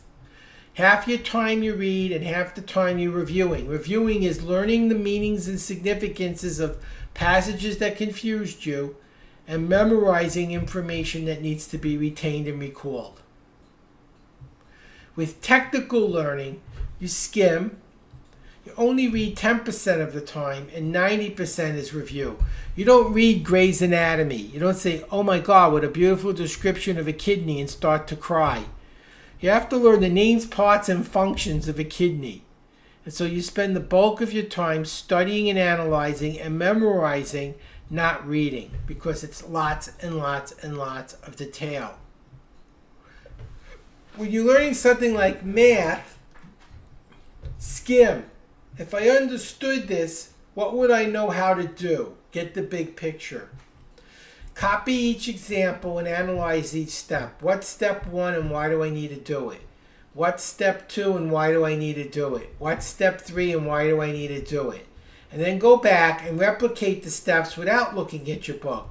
This is step 1 and this is why I need to do it. And this is step 2 and this is why I need to do it. And then change the numbers and you've learned the recipe, whatever the recipe might be. And that's how you learn math and chemistry and physics. And to some extent, even programming. Speaking of which, when you're learning on a computer screen, you want to use a mouse with a scroll bar, scroll down the mouse, and have your cursor going back and forth and down. That's your hand. And when you see something relevant, copy and paste it into a table. If you're doing this on an iPad, hover over the iPad with your hand If you have one of the better ones, you can highlight this important information. You can highlight. Same with a phone. Hover over the screen. If you have a highlight function, turn it on and highlight the information you actually want to learn. There's actually 4 levels. There's the awareness level, which is learning the main concept. There's the familiar level, which is the main categories in a concept. There's the study level, which are the main examples in the categories. And the technical, which is the details. It's a black hole of learning. Let me show you an example. Suppose what I like to do is get an instructor and have him show me old tests. That's important. Try to get, and first showing this for school. So if I see the last test, how many questions are main concept, like what is a disease? How many are categorical? What are the 5 causes of disease? Virus, bacteria, rickettsia, protozoa, and fungus. What are the main examples? Name the 3 types of bacteria. Now, last year they might have said, what are the 3 types of bacteria? This year they might ask, name the 4 kinds of viruses. What I'm looking for is a pattern. And when I'm looking in my book, I'm able to say, this is too easy, they never asked this. This is too hard, they never asked this. This looks very similar to what they've asked before. It's probably on the test. And of course the details is what bacteria causes tetanus. It's very important when you're in a study situation that you're as picky about who you choose to learn from as what you learn. If you know everyone tells you a particular instructor is poor and doesn't have good rapport, don't expect that person to have good rapport. Take the subject someplace else. Different school perhaps, over the summer. I'll show you some other strategies right now. There's a test called the CLEP. You want to write this down. In many places, you can substitute the CLEP for taking a course. In Texas, you could take 75% of your credits at a state community college CLEP alone. 75%. Now, it depends on the state. Not every state's CLEP friendly. Usually, the 2-year state colleges, the community colleges, are usually CLEP friendly. Not always, usually.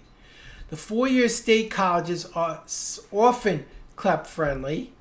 You have to check. The private colleges, you really have to find out. Each school is different. Some don't take any, some take only a few. But what a wonderful opportunity. If you set up a study group, you could CLEP out of courses every week and blow through your degree in a fraction of the time. A good school for that is Thomas Edison. It's Rutgers online program, and they allow 90% of your credit to be CLEP. Another thing you can take are Dantes. Dantes are the Department of Defense equivalent of CLEPs. Where the CLEPs do French and Spanish, Dantes do Russian and Chinese.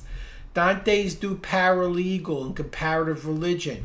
So you can actually find a number of courses that you can get credit for without CLEPs by doing Dantes. But always check that the school that you're going to accepts those credits before you go for that path. Another thing to know about is Excelsior University. It's the New York State External Degrees Program. Imagine you started school and dropped out, and you don't want to start from the beginning, but that's what the other schools want you to do. If it's within a reasonable time frame, say less than 10 years, Excelsior will take the credits you've already earned, put them in a bucket, tell you what other credits you need. You could do some of it online at Excelsior and some of it at the local college and transfer the credits. And in this way, you don't have to start over again. You can complete your degree much quicker. And finally, there's a thing called life credits, where you get a portfolio that you create. And if your school accepts life credit, and you have to find out who they accept it from, you might be able to get out of taking some courses. For example, if I'm going for a master's degree in marketing and I market in my business daily, I could still create a portfolio of my marketing campaigns and give it to someone who's accredited by the school to do this, to evaluate it.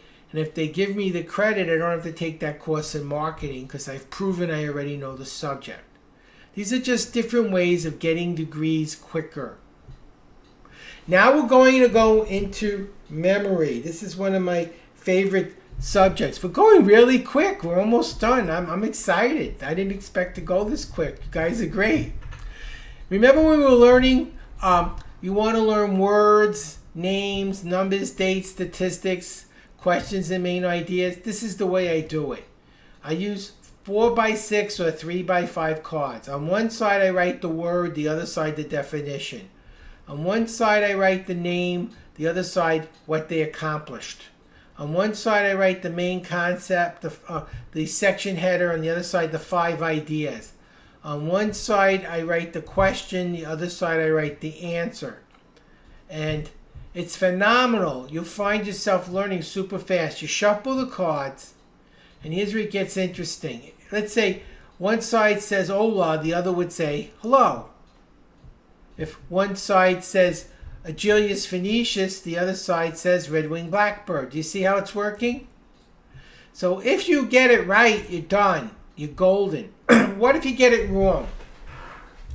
Did you ever try spelling a word aloud and found it was confusing? You couldn't think of what to say, but you could write it? That's strange. How can you write down the spelling of a word you can't spell? Because you're using a different part of your brain. When we speak words. But when we write letters. And letters are what we need to know for spelling. That's why it's usually easier to remember how a word is spelled by picking up a pen and pad and writing it down. You're using the motor area of your brain, which has written the word, to recall it, and not the auditory part of your brain that speaks. Seeing this, now we have a strategy for quickly learning the cards we got wrong. When a card is wrong, put it on a do-over pile. And then take it and write it out correctly on a pad 25 times, saying it aloud, and here's what's happening. You're writing it, so you're using that part of your brain that moves the pen. You're speaking it, so you're using your mouth, your tongue, and your vocal cords. You're hearing it, so now your ears are actively hearing the data. And you're seeing it. When most people learn, they just see it. They look at it for a few seconds and they want magic to happen. It's going to stick in their brain forever. It just doesn't work like that. So what you want to do is repetition is an important part of learning. Let me say that again. Repetition is an important part of learning. So you take all the cards you got incorrect, you shuffle them again, you repeat them over and over and over, and every time you get one wrong, you write it out 25 times, saying it aloud. And in a very short time, the information will start making sense. That's how you can do zinc 65.37. You can write the element on one side and the atomic weight or number on the other. And in a very short time, your brain will start to remember the information that's so critical. Here's a few more strategies you can add to this technique. Every day, add the new data and facts that you need to know. Once a week, take all of the cards in your project and review them. So what will happen is you're staying current on each day, and once a week we're making sure we haven't forgotten anything we were learning prior. And so the only information that's going to take any significant time is the one you don't know. And that's the purpose of learning. Too many people waste their valuable learning time reading and learning what they know already because it's more comfortable, instead of looking for new information that's vital that they find more challenging. One more trick you can add to this is emotion. Let's suppose I'm studying Spanish and I'm a young guy and I see Daisy Fuentes purring seductively through the doorway, hola. Suddenly Spanish seems really important. Whatever you can use to create an emotional desire to learn something could help motivate your unconscious to pay more attention. I could tell you what I often use when I'm learning a new marketing strategy or how to design a web page. I look at the financial benefits I'll get by learning how to do this. So it's not what I'm learning that matters to me, but how to improve my business and my performance, my professional performance, adding to my bottom line and success. That does matter. So now suddenly something that might have seemed boring or tedious seems very important because I see how it's going to make me more successful, wealthier, and ease my burden. Suddenly it seems pretty important. That's a little trick you can use. Remember to do every card over and over until every single one is right. And in a very short time. By the way, you can use this to learn languages. When I was learning French, what I would do is I'd put my verbs. So I have like être, and I'd have the present tense on one card and the past tense on another card and the imperfect tense. And that way I would learn tenses. I would put down grammatical rules on the card, and I would put down word definitions, nouns and verbs. You know, what a Libra book. I would put it down. Mademoiselle. I would put the words down in their English meaning on the other side, so I'd very quickly build my vocabulary. And you could even use it for idioms, which are often the trickiest part of learning a language, because the words in the idiom don't mean the same thing as they mean individually. They're a grouping, right? You can also create your mind map and then convert your mind map to cards.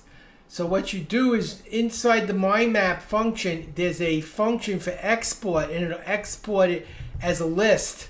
And then you take that list and you make part A one side of the card and part B the back side of the card. So you can even convert a mind map to cards. Another little trick you can use. This is one of my favorites. Music. Did you know your brain has 60 beats per minute or 1 beat per second? That's the truth. And there's music that has that beat. A good example would be Pachelbel's Canon. Da, da, da, da, da, da, da, da, da, da. Well, I'm not an orchestra, but you get the picture. What you would do is you would have the music playing from a MP3 player with a speaker or a headset. And while the music is playing, you speak for 4 seconds, recording the music in the background, and then stay quiet for 4 seconds and just record the music. I'm going to simulate this clapping my hands for music. The word hola means hello.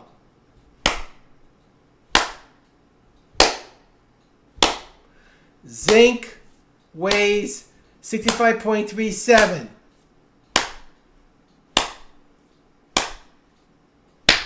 And Agellius phoenicius is a red-winged blackbird. So the music's playing. Now, I wouldn't recommend combining Spanish, chemistry, and biology. I'd have a different tape for each one. But here's the beauty. This music's on the same wavelength as your brain. Let me tell you an interesting story about this, how I discovered it. When I was attending college, I was majoring in biology to my junior year. And I wanted to major in psychology, and I told the dean I want to be a psychobiologist to study the biology of behavior. And he looked at me and said, "You're a junior. You have 1 year of college left. You haven't taken a single psych course. You'll have to do a 4-year curriculum in 1 year, 6 science courses at once. Frankly, you're not smart enough." And that's when it hit me. You don't teach learning at school or work. They tell you what to learn, why to learn, and what will happen if you don't learn. They don't tell you why you could hear a song for just a few minutes and sing it your whole life effortlessly. So there had to be a way to do this, and I realized that the music helped. So now, all the vocabulary, this is not for concepts, this is for vocabulary and definitions. You could be playing this MP3 disc in your car, driving to work, driving to school, on your portable player when you're exercising, walking your dog, cleaning your house. What it means is your downtime that you didn't have the ability to learn in can now be used for learning these new vital vocabulary words and You can learn them when you never had time before, which means you'll have more time left afterwards to do other things. Maybe it's more time for your family or more time for your business. It's a matter of personal preference. But because you learn that information passively in the car or walking or doing something else, suddenly you've gotten huge amounts of information learned at times you could never have learned before. You want to pair the information, and it helps. There's actually a company called Optimal Learning. Ivan Barzakov, he's a friend of mine. Ivan Barzakov was a protege of Lazarov, the inventor of accelerated learning in Bulgaria. It was Bulgaria. And Ivan now lives in Marin, and he's come up with classical music that has the right beats for learning certain topics. So he's got one set of music for math, another for writing, another for working out. If you play the math music while you're writing, you won't get anything done. If you play the writing music while doing math, you won't get anything done. But if you play the math music when you're doing math and the writing music when you're doing writing, your brain will be in sync. It'll awaken the right patterns and you'll learn a lot quicker. Just something to think about. It's called Optimal Learning, Ivan Barzakov. I'm not selling it, but I do use it, and I thought I would share that with you. Another use for music.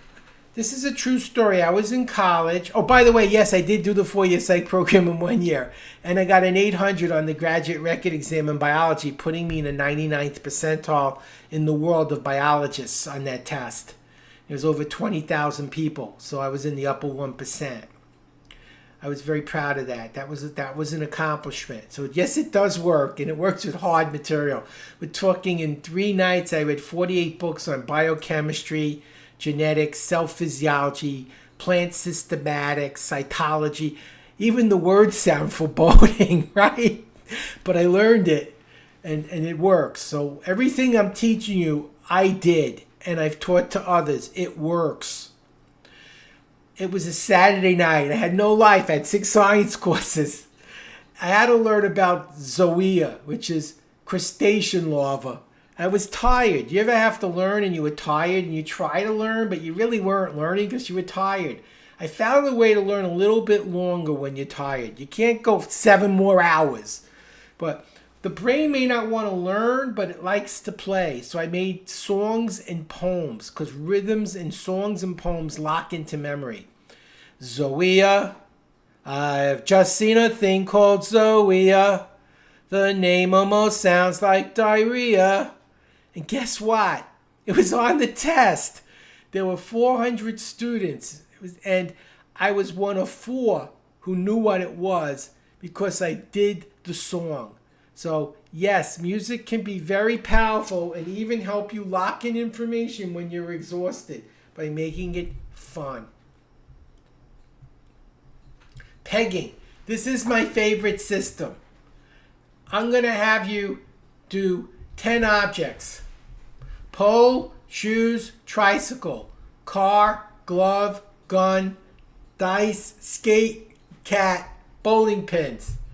I'm willing to bet right now you don't know the whole list backwards and forwards, but you will in just a couple of minutes. More importantly, this is not just an exercise. This is a tool you can use in your business for remembering important numbers and statistics.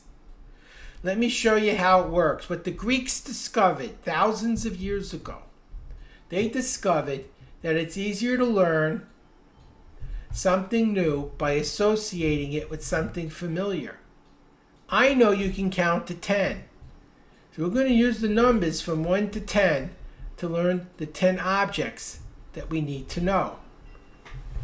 The number 1 looks like a pole. Think of a big, tall number 1. What are you picturing? A pole. So when I say 1, you say pole. 1. Pole. And do say it. I'm not just doing this. I'm doing this for you. By doing it with me, you'll actually learn the tool and not just observe the exercise. So please interact. It's important. I want each of you to be happy and satisfied and walk out today with a big smile on your face knowing that you can take on anything. That's my dream. That's my goal. And I'm going to make sure it happens. 2. How many shoes do you wear? 2. So 2 is shoes. 1 is pole. Fantastic. 3. Tricycle. How many wheels on a tricycle? 3. So what's 3? Tricycle. What's 2? Shoes. And what's 1? Pole. Fantastic. You're doing great. You see how easy this is? 4 is a car. How many tires on a car? 4. So 4 is car. 2. Shoes. 1. Pole. And what was 3? Tricycle. We went out of order on purpose. You're not memorizing a list. You're learning to associate. Very different. More powerful. 5 is a glove. How many fingers in a glove? Excuse me. 5. So 5 is glove. 3 is tricycle. And 1 is pole. Backwards and forwards, it makes no difference. Do you see? 6 gun. They love guns in Texas where I live. 6 gun. What's 6?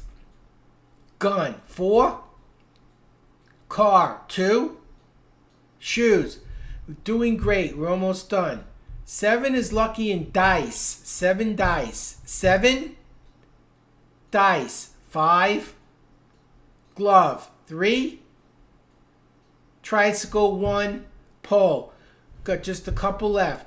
Rhymes work. Say 8 skate. Say it. 8 skate. 8 skate. What's 8?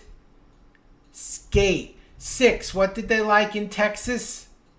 Guns. 4 car. 2 shoes. See how much faster you're learning now?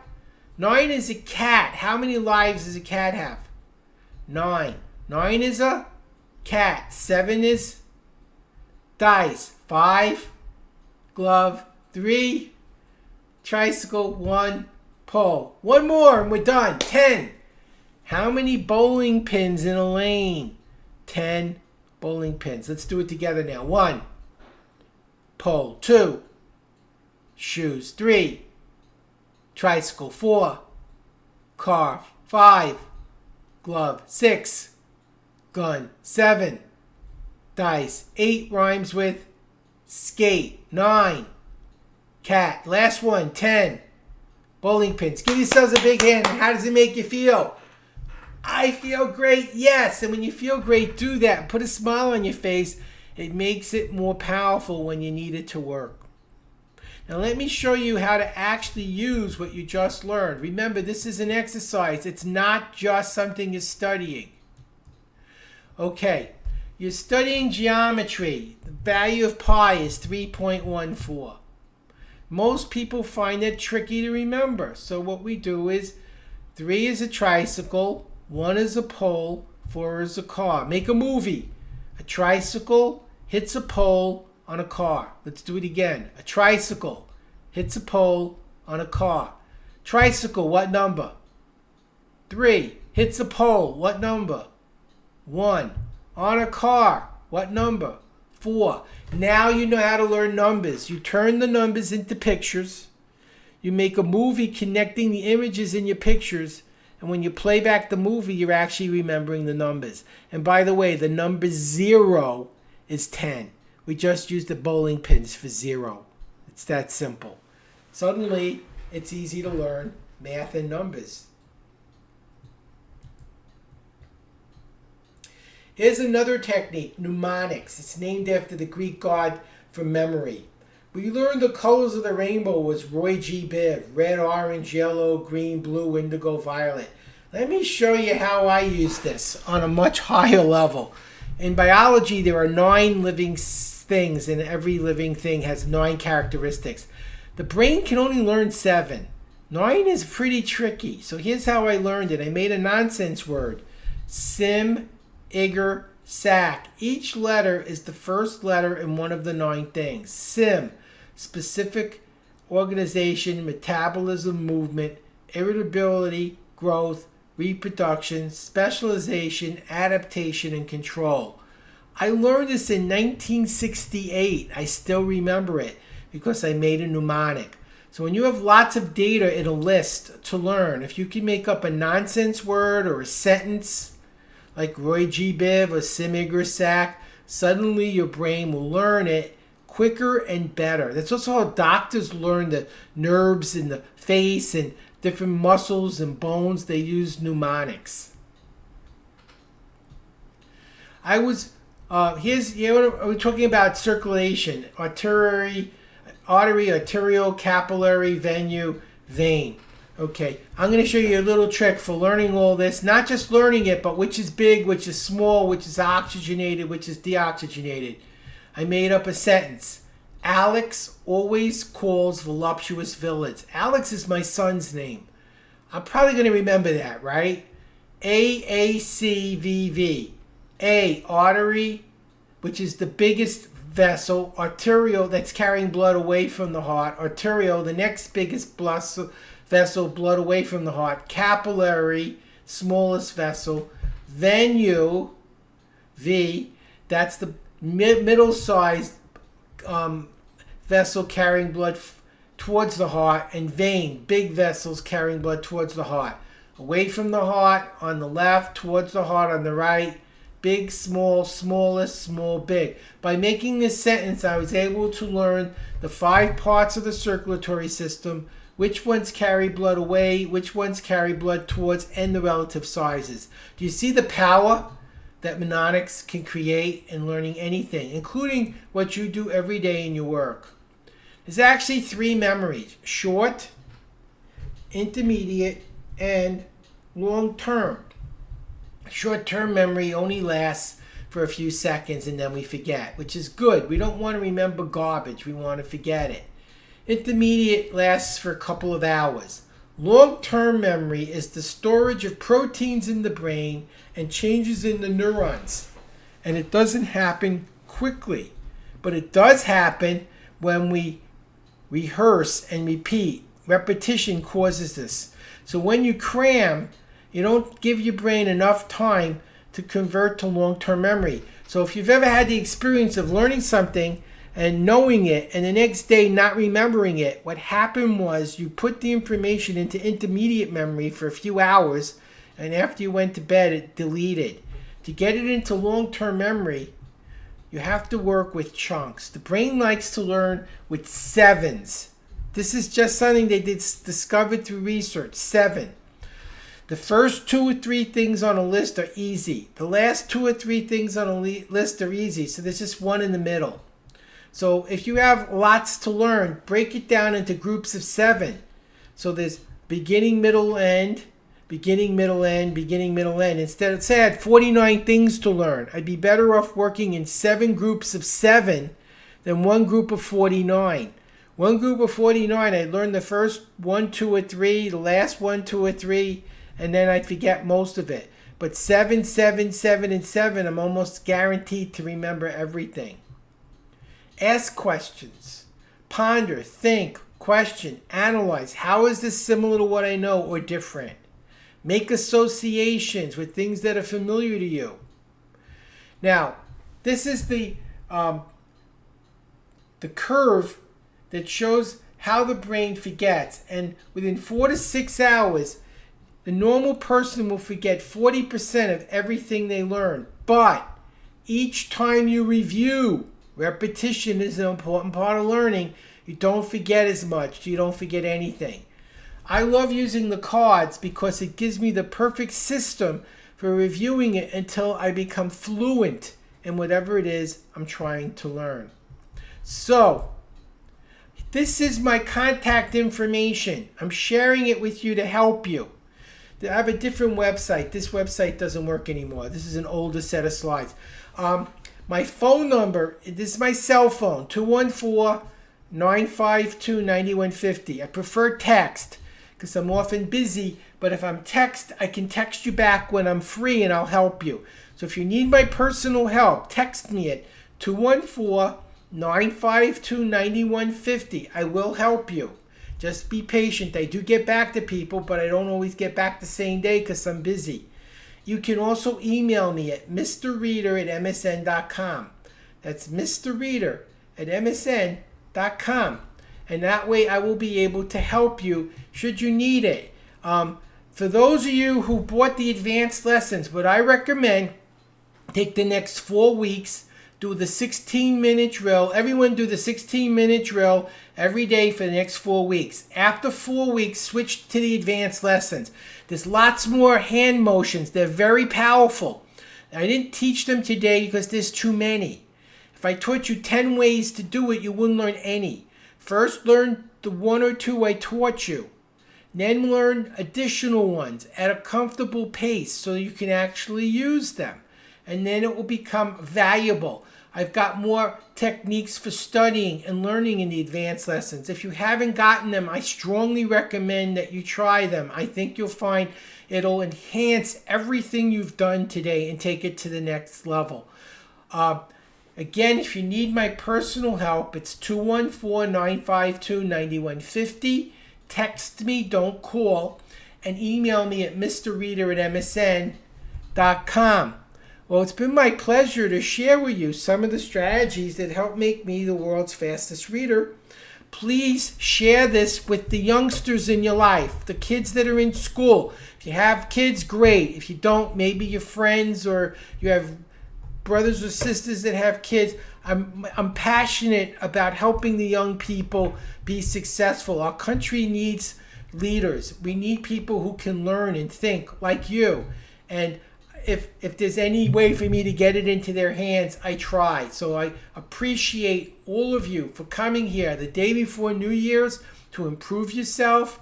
I know many of you have stayed through the whole program, and I truly appreciate that as well. And I want to thank you so much for coming. Remember, I'm here to help you if you need it.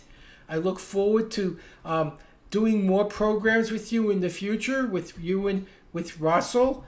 Have a wonderful New Year's and Merry Christmas. And I look forward again sometime in the near future to again see some of you. I guess this is it. It's goodbye.